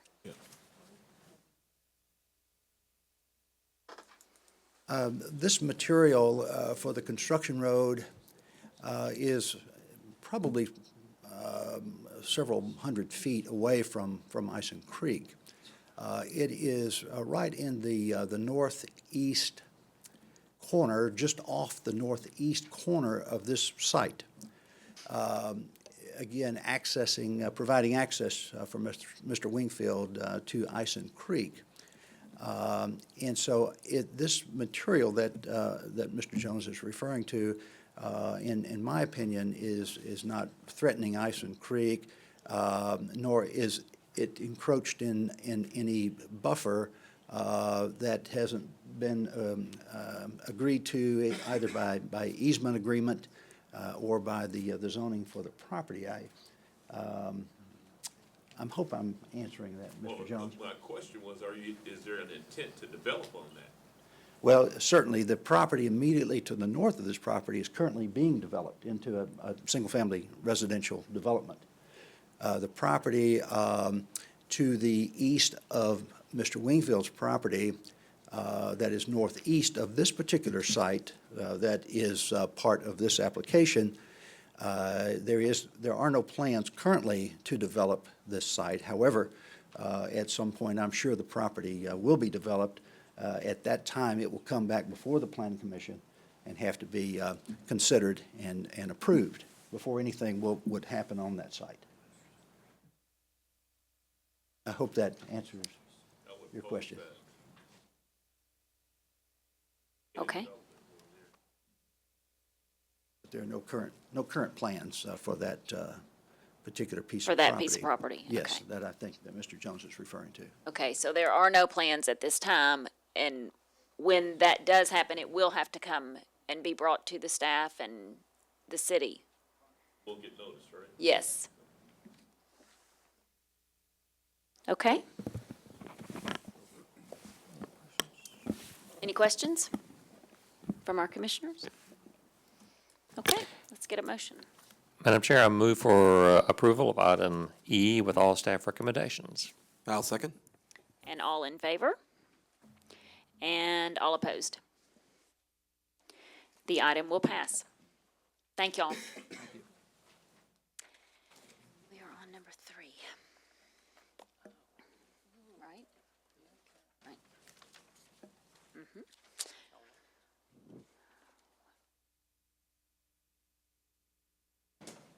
Oh, no cards. Okay, that's staff. Item number 3.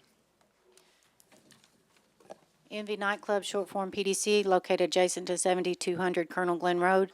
Property is currently zoned C3 General Commercial District, and the request is to rezone the parking lot portion of the site to PDC to allow the use of the parking lot for, from 1 to 5 times per year for members and guests of the nightclub as an outdoor event center. Included in the application is a proposal of how the parking lot will be used. All items will be temporary and no permanent construction will take place to allow the special events. This includes the stage, the outdoor toilet facilities, and the bar. The applicant has indicated well-known artists will be performing for the events. The hours of the events are from 2 p.m. to 9 p.m. There will not be activity taking place within the nightclub during the outside event activities. The applicant has stated there will be a 2-hour window between the ending of the parking lot events and the opening of the nightclub. The applicant has indicated they will work with the police and fire department in scheduling events. The applicant states with the events there will be 9 off-duty police officers and 23 bouncers working as security. Staff has concerns with the proposal. There are single-family homes located near the site, both to the south and west, and there is a manufactured home park located just to the north of the site. Staff has had calls from area residents and property owners stating there are concerns with the proposed outdoor activities. The John Barrow Neighborhood Association voted to not support the proposed outdoor activities of the site, and staff feels the use as proposed will have a negative impact on the surrounding residential uses. Staff recommends denial of the request. Thank you, Ms. James. May we get the applicant, please?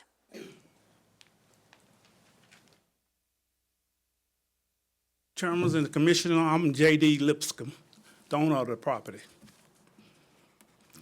Well, I would like to tell you, I saw where the reason why y'all turned us down. We did a lot of work on this property. If you look on the map up there, we did 22 neighbors. I did personally myself.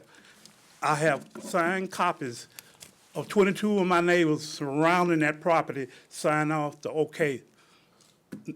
Okay this. Also, it's 8 businesses down there where we use their parking. They sign off on this.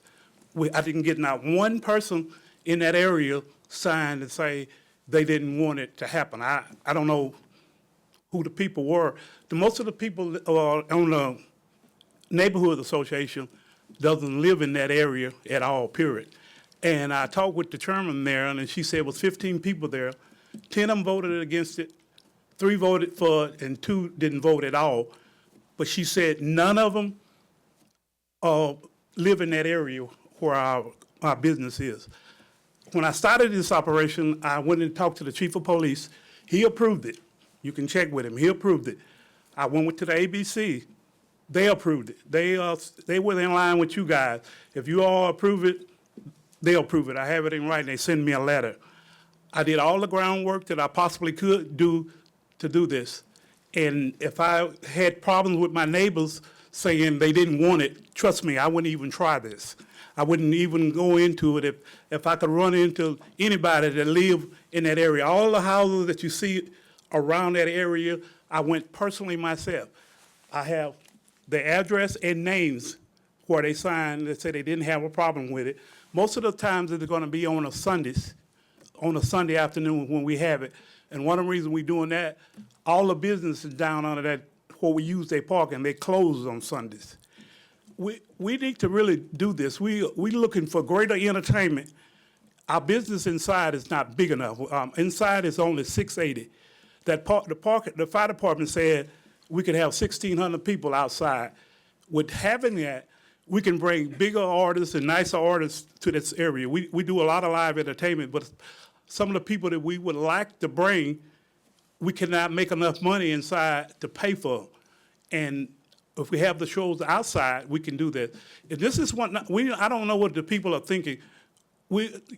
Our clientele is run like 21 to 70, and the shows that we plan to do outside, we're not looking to bring 21 to 28. Our shows we looking to bring 28 to 60 up there. Every Monday night we have this thing called Grown Folks Night Out, where if you're over 35, you can come in for $5. We do a 2-hour free buffet. Those are the people we looking to serve outside. we can control 21 to 25 inside. We do shows all the time inside. But I would not dare to do a show that would bring 21 to 28. It would bring too many people into that area. We could not control it. The people that we trying to bring is full adults, and we're only trying to do it for 3 to 4 times a year. And I would not bring problems to my club that I don't need if just by asking to do this. But I'm concerned with my neighbors. If I lived over there and I didn't want something going on over there, I would understand it. But I went personally myself and talked to 22. If you would like to look at these names and address, they signed all off with it. I didn't just ask them to sign the material. I talked to them about the club. Nobody over there signed no in my area. And also that the board had us to send 10 certified letters to the owners of some of that property. I don't know if any of them's here or not, but they sent it to a lot of owners. A lot of those people rent over there. But they all signed off on it. And the most important thing, the 8 businesses down on the hill across over there, they signed off. And if you'd like to look at my material, I'd like for you to look at it. But I would like for you all to reconsider. We would love to do this. And I talked to Bruce about this, and I told Bruce, if we did this, he would not to sue us to stop us. If we did anything to cause problem for us to operate our business, I'll stop it. But we would like to have an opportunity to do this. Thank you. Okay, we do not have any cards on this one, right? Okay. Commissioners, do we have any questions, concerns, comments? Yes, Mr. Latour. If you get 1,600 people, where do they park? Okay. On your property? No. Oh, y'all my property. I have it. Give me 2 days. We have a lot that's bigger than the lot that we're using, and it holds. Will it be on your property? Yeah, we own the property. At the time, we are not parking there, but it's be on our property. And How many can you total park? 67 on the property that we. 67 cars? We're going to lose 64. We're going to gain 64 on our property. Right next to the property. We own the property now. It's fished in and everything. It's not been, we don't park on there because it's grass. But we own it. Been on it almost 2 years now. And they asked us to go in and get a copy of it, have an architect to draw it out. If you like to look at it, we draw it out the plan. If you can see it, that's the new place where we're going to use. I'm kind of a simple guy. How many cars can you park on your own property? Right now? Okay, we'll, by adding this to it, that'll give us 264 parking space. And then we got another area that we use, that we bought that's already there. We could get probably 60 more cars on.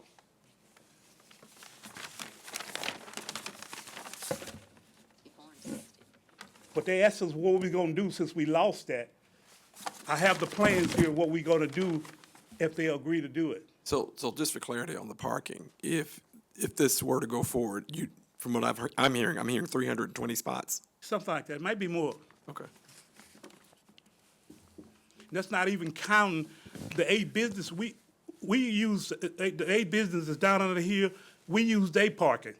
And, we use all of those, they parking too. I don't know how many is there, but we've been there 17 years. June the 16th, we'll be there 17 years. I got a question. Is the parking to the south on grass, are you amending your application to say that's going to be an improved and paved parking? Well, no, I'm saying that that's what we had planned to use if we use that. So you're not going to improve that property for parking? Yes, let me go back. One of the reasons that we was doing this, trying to do this thing, is to make the money to do this area. And what I would like to do, if they approve it, I would like the board to give us some time to do it. We'll use that property but give us some time to do it. That property, we got a price on it. It was like $74,000 to do that property. I know that if we would been approved today, we wouldn't be able to get, we plan to hopefully to use it in September, that we couldn't afford to pave it, but we could still park on it if the city allows to. It's fenced in, it's closed in, it's fenced in from Colonel Glenn, and right now we have to go down under the hill and come up on it. But our plan that we have here, we plan to open it up to our main parking.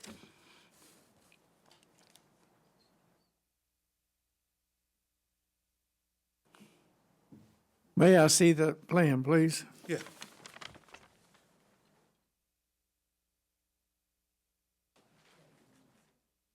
Let Mr. Leahy do question.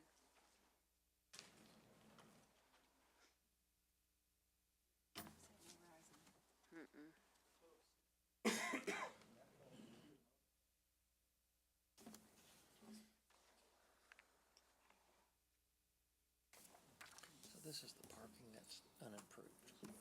Now he wants to move his in outdoors. Yeah. Which eliminate that parking. Right, eliminates and this then parking. force people to park Which is unimproved. unimproved. Right. Just turning the parking into a.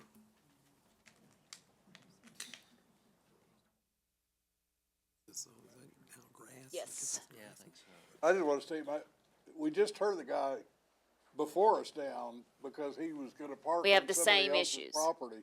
And I'm having a little trouble. I mean. His I- neighbors I'm sell my and own. change. understand your number, but that's notwithstanding. If you don't have enough parking on your property to take care of 1,600 people, Right. then the same logic by which I supported the other guy and lost. It's just a It's problem. exactly the same issue. Well, I don't have actually a problem like he did. He only had a few spots. And if I add, Everybody's not gonna come in single cars. There are gonna be groups of people coming. you know, like my wife said, most of the people are not coming in one car. Also, I have let me see if I had another copy. Do I have another copy? I have another parking lot that I use. It'll hold another 60 cars.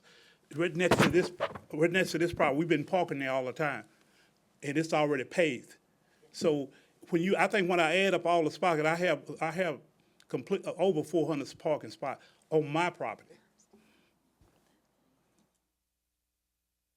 And this area is possible for 1,600. That don't mean we're gonna get that many. That's what the fire department said that we could hold there.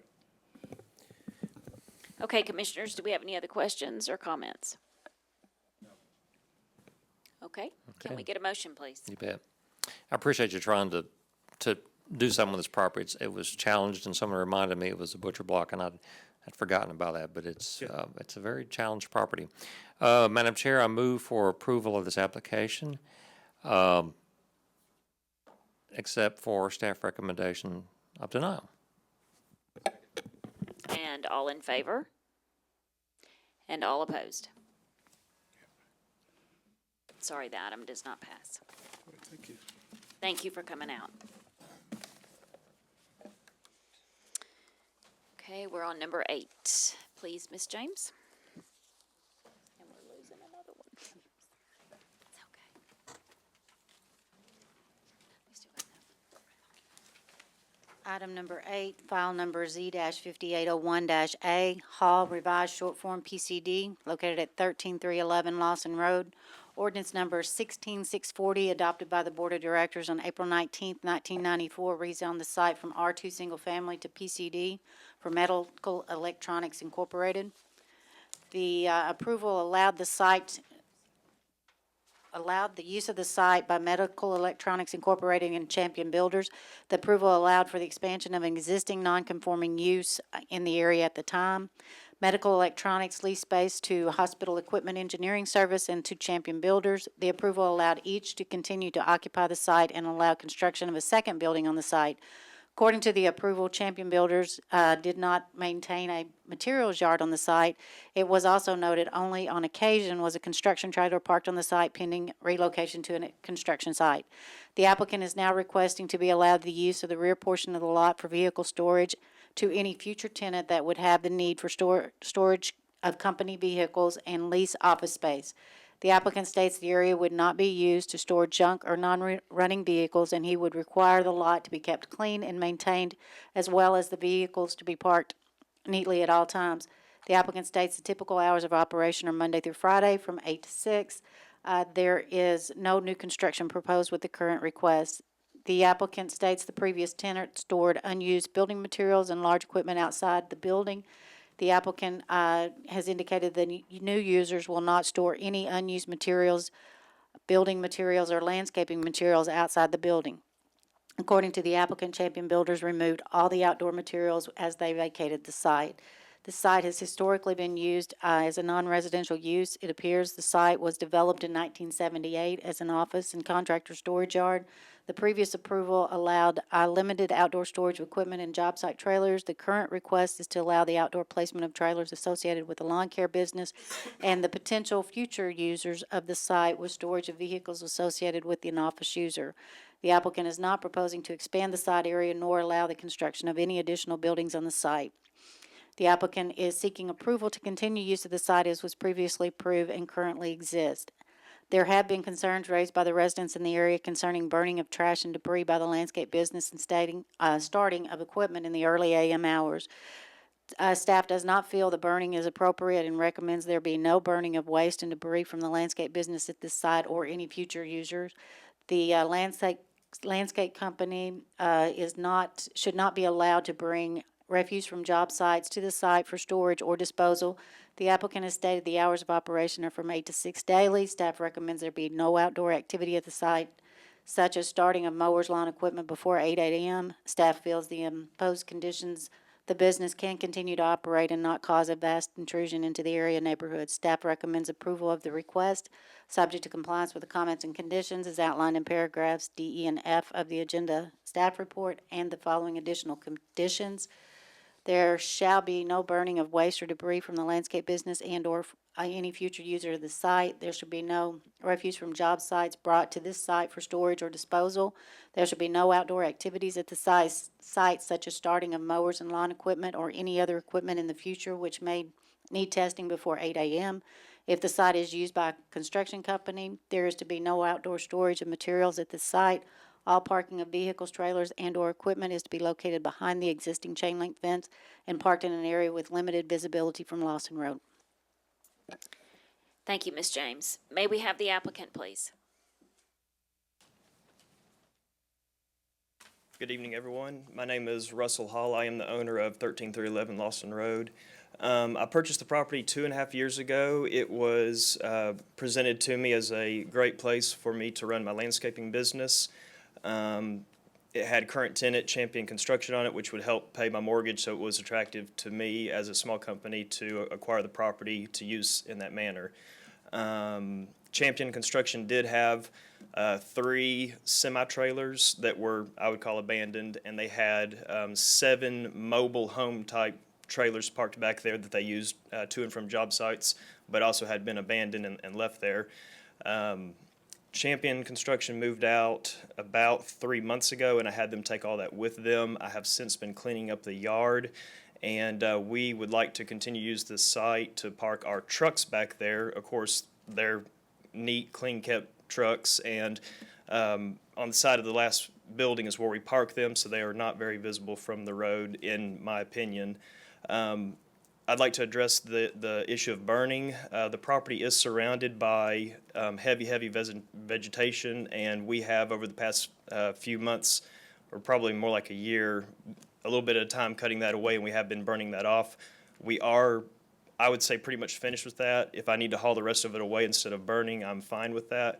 As far as the material from the landscape business, we do have 2 trailers that make weekly visits to American Composting out on Lake Faulkner Road, and that's where we dispose of our materials. So I don't expect that will be a problem down the road. But as far as the burning goes on, it was from cutting out the debris there on the property, and I do admit there was quite a bit of it going on over the past year. But moving forward, that should not be an issue, as we do not have plans to bring anything on site and do any type of disposal. Okay, thank you. We have 2 cards. Mickey McGill. Thank you for the opportunity to speak. I will try to go as fast as I can. I've got a little bit to say, and I had to change some of it as I got up here after hearing what they said.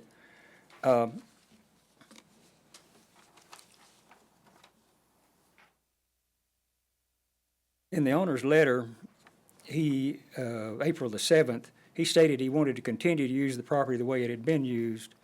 However, the previous owner did not lease to a lawn care business with all the activity that the lawn care business brings to the neighborhood.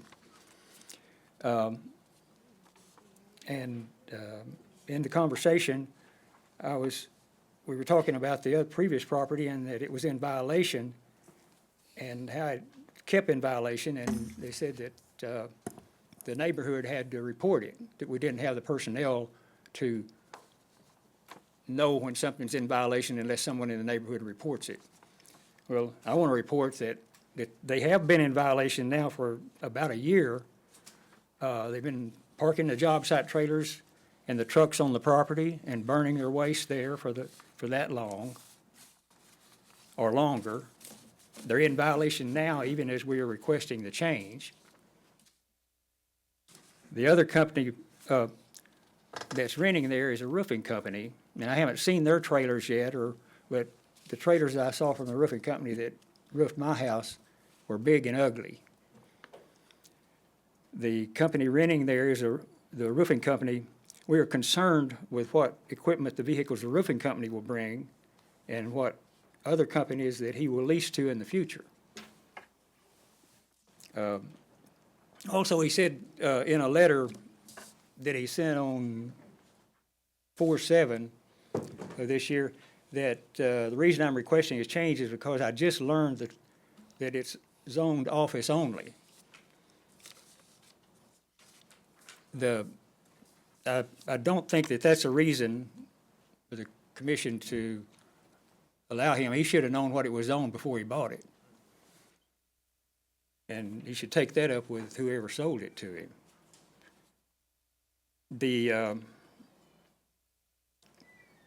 We're concerned that I'm having to change my thing and cut time out here because we run so long. In an email dated May the 4th, I would like to inform you that I will be able to offer the backlot of our property for vehicle storage to any future tenant that would have the need to store some company vehicles who lease the office space from us.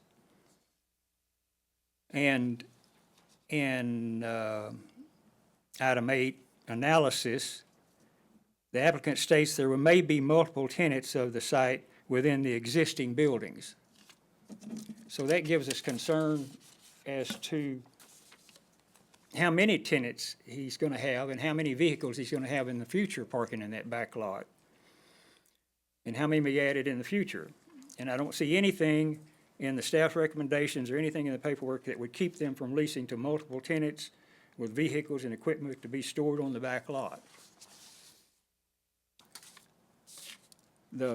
We're concerned that if this zoning passes, that it will reduce the quality of life in the neighborhood. With the lawn care company, there's a lot more traffic in and out of the property with the lawn maintenance company, and the neighbors have to stop and wait for trailers to turn into the property. There's more noise from the traffic and the loading and unloading of the trailers and the running of the equipment. The back lot is visible from the street and to the neighbors on both sides of the property. One of the neighbors, the next door neighbor, is a small church. 19 of the members took time to complete and sign and turn in forms opposing the rezoning of the property because they're having their church right next to it. The job site trailers typically return late in the afternoon to unhook the trailers and have their personal and leave in their personal cars. just about the same time most of the neighbors are out working in a flower bed or grilling out or visiting with friends and neighbors, it will definitely reduce the quality of life in the neighborhood. It will reduce the value of the homes in the neighborhood. There's a big difference between a quiet office with little outside activity and having all this traffic and noise in the neighborhood. The increase in the traffic and noise will reduce the appeal to a prospective buyer. You can see the back lot from the street, and it will be full on the weekends when prospective buyers are looking. It will affect the value of the homes. How much, I don't know, 5 or 10%. The closer the home to the property, the more it will cost the owner. It will reduce the number of people who will even consider buying in the neighborhood. They will tell the salesperson, I don't need to look anymore, and just drive on off. The ones that do look will reduce their offer. An appraiser will look at the job site trailers and the traffic and the noise and factor that into his calculations and reduce the appraised value. It will reduce the value of the homes. There was one point that I missed that I had, and I'm trying to find it.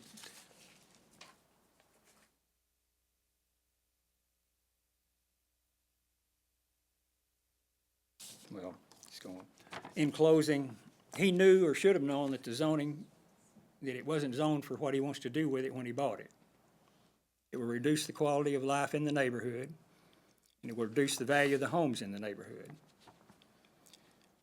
And just because the previous owner was allowed to operate in violation with the parking lot in the back and having extra trailers and all that stuff back there, doesn't mean that that's justification for rezoning for the new owner. There's nothing to keep the owner from leasing to more tenants with more vehicles and equipment in the future, as he has stated that he intends to do. He stated that in one of the letters here. He intends to lease to more people in the buildings and offer this parking to them. The question is, do you help one property owner that lives in Perrin, Arkansas, at the expense of the homeowners in the neighborhood? 63 who took the time to complete and sign and turn in a form opposing this rezoning. You have all of those. And a number of emails that came in opposing it. I don't know how many emails. I'm not sure, but they have. 49 was the last count. So there's a great opposition to this in the neighborhood.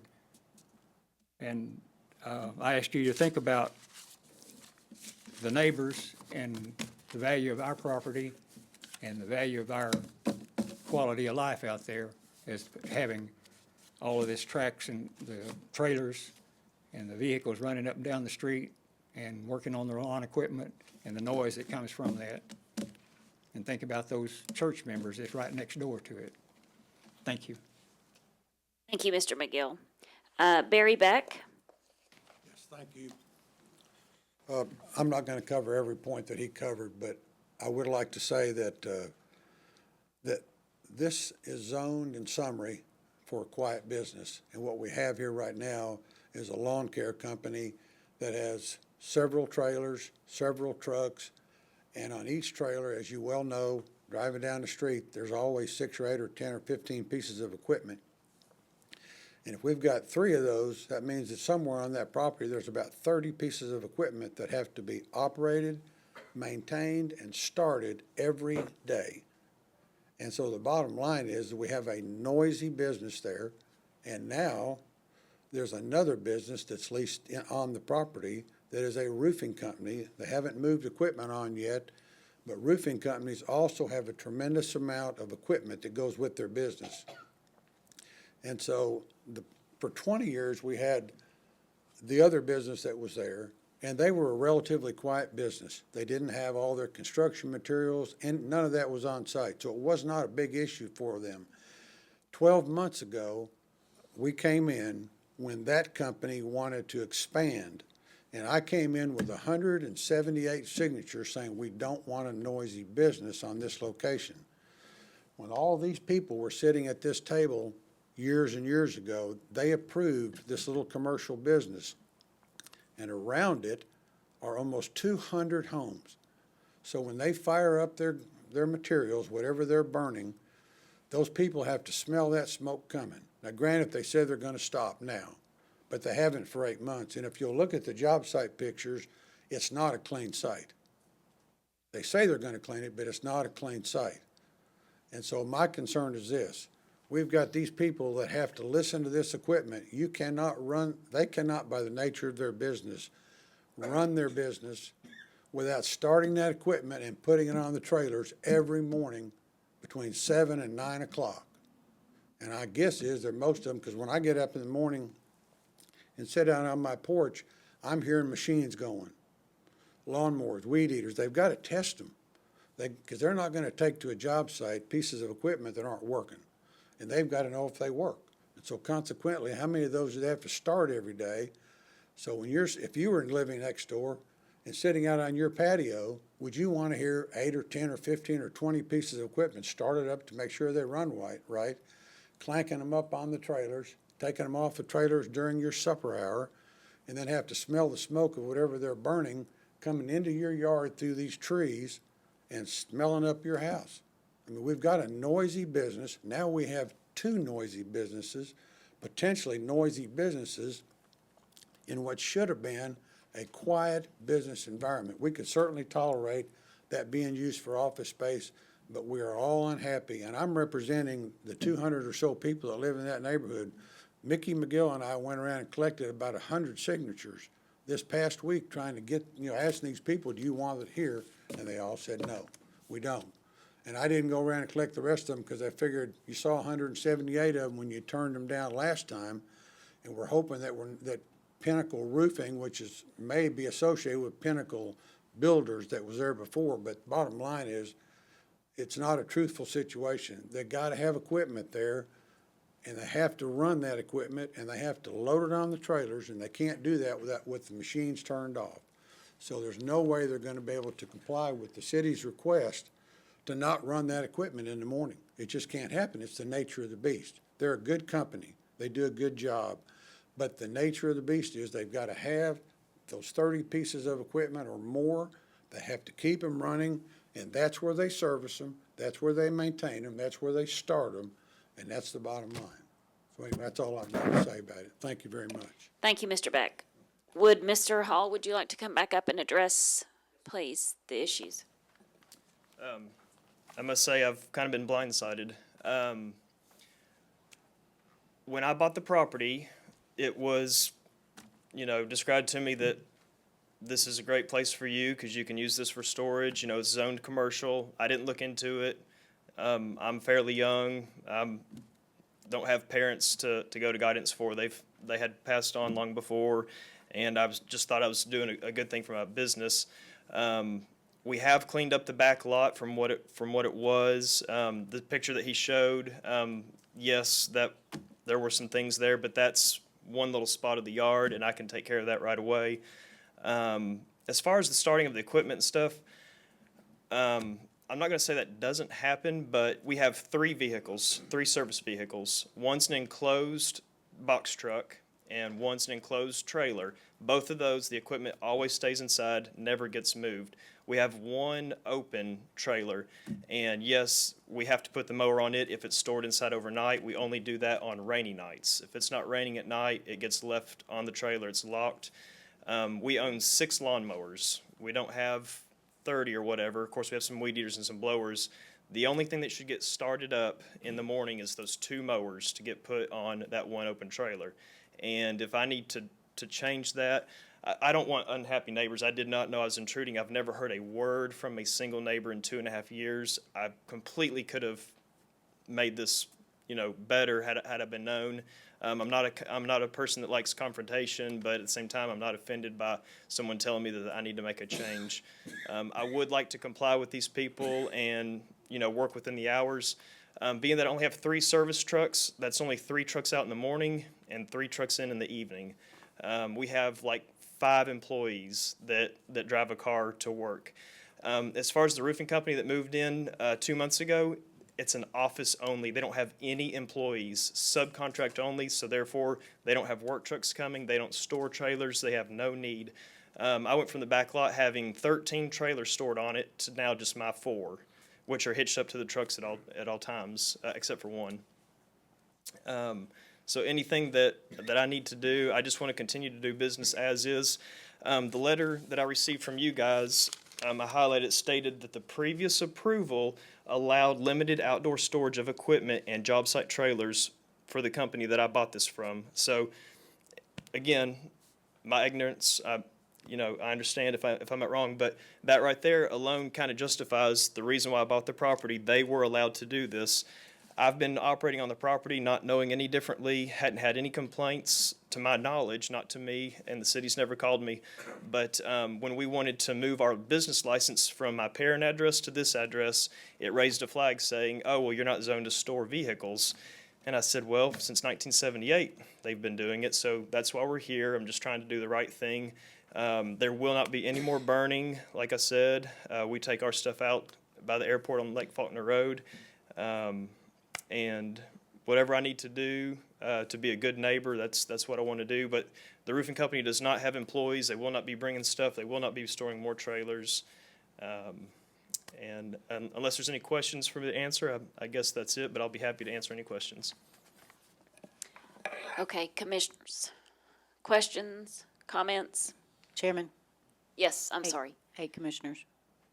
We only have 8 commissioners left, which means you are able to defer, or you can go ahead and let us vote on it tonight. It's up to the applicant. It takes 6 positive votes to move the item forward to the Board of Directors with a recommendation of approval.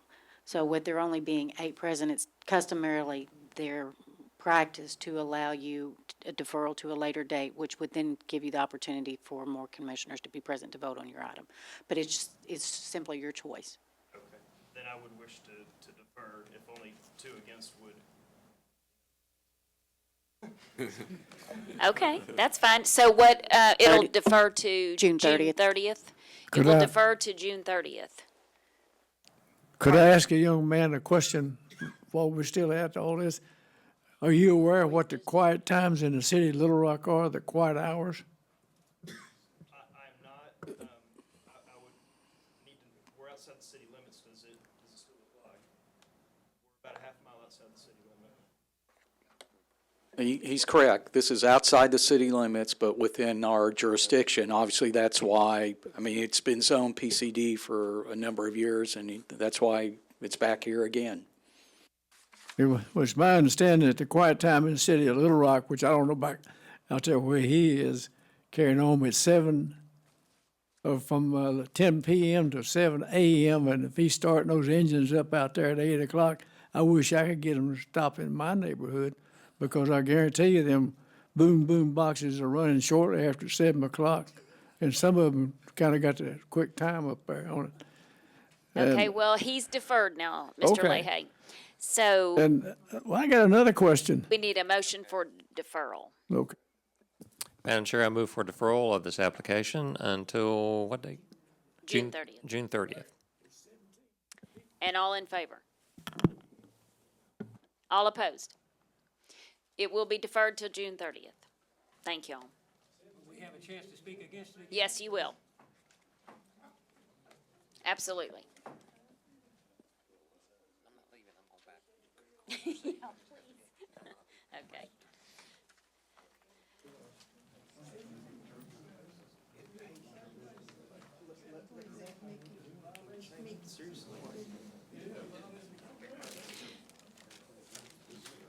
Okay. Do you want to go ahead and see if the next item wants to defer? Yeah. Terry, move forward. Item 13. Okay.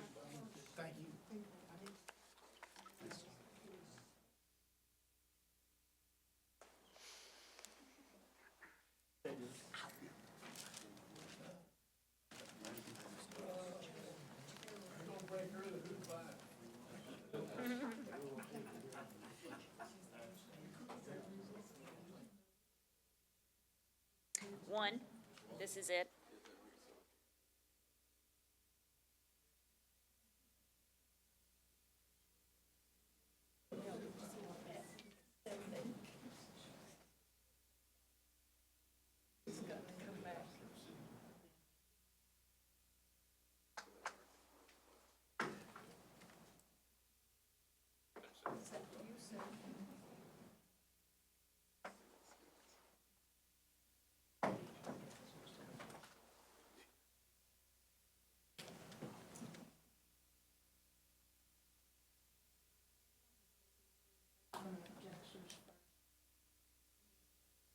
Typically, we don't. Typically, I mean, if,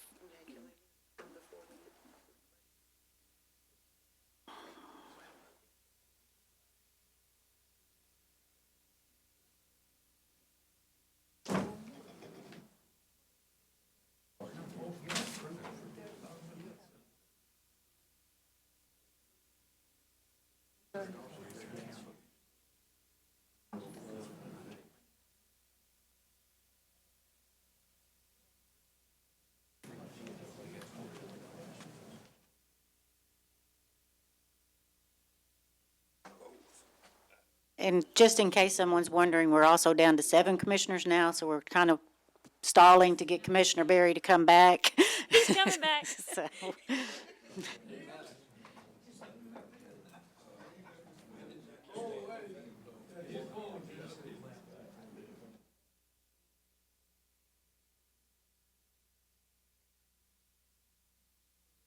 These two we deferring, can they be first next time? Yes. Turnabout's they will be a lettered item, so yes, they will appear early on the agenda. Thank you, Troy.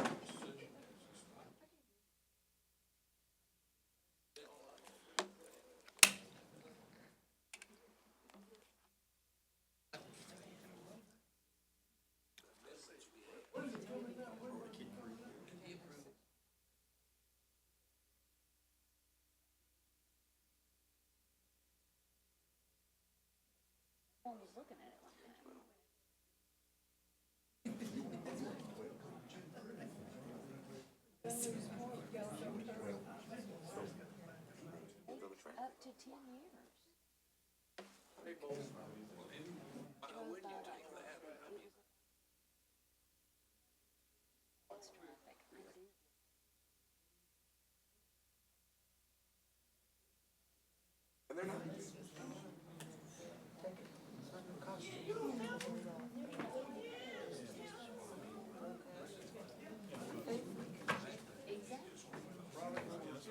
Commissioner Berry has returned.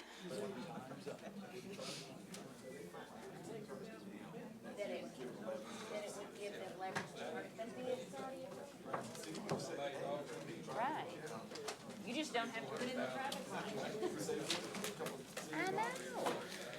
Chairman I'm Dillon sorry. and Yes. Planning Commission members, I'm Terry Burris, architect representing the owner, Masood Developer, and we are going to request a deferral. Okay, that will be fine, and that'll be June the 30th. So can we get a motion, please, for that? Madam Thank Chair, you, Mr. Burris.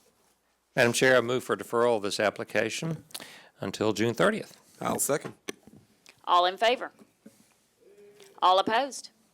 It will be deferred to June 30th. Thank y'all for coming out. I'm sorry you had to sit through it. It's always a great experience. It's my understanding that there was a petition against the item, and the neighborhood association has been denied requests for that. Could we get it from staff? Staff does not have the petition at this point. Okay, I'll get it I from didn't you. think we did. No, I don't have it. Until she turns it in, I don't have it. We now have time for citizen communication. Do we have any citizen communication? Then we are adjourned.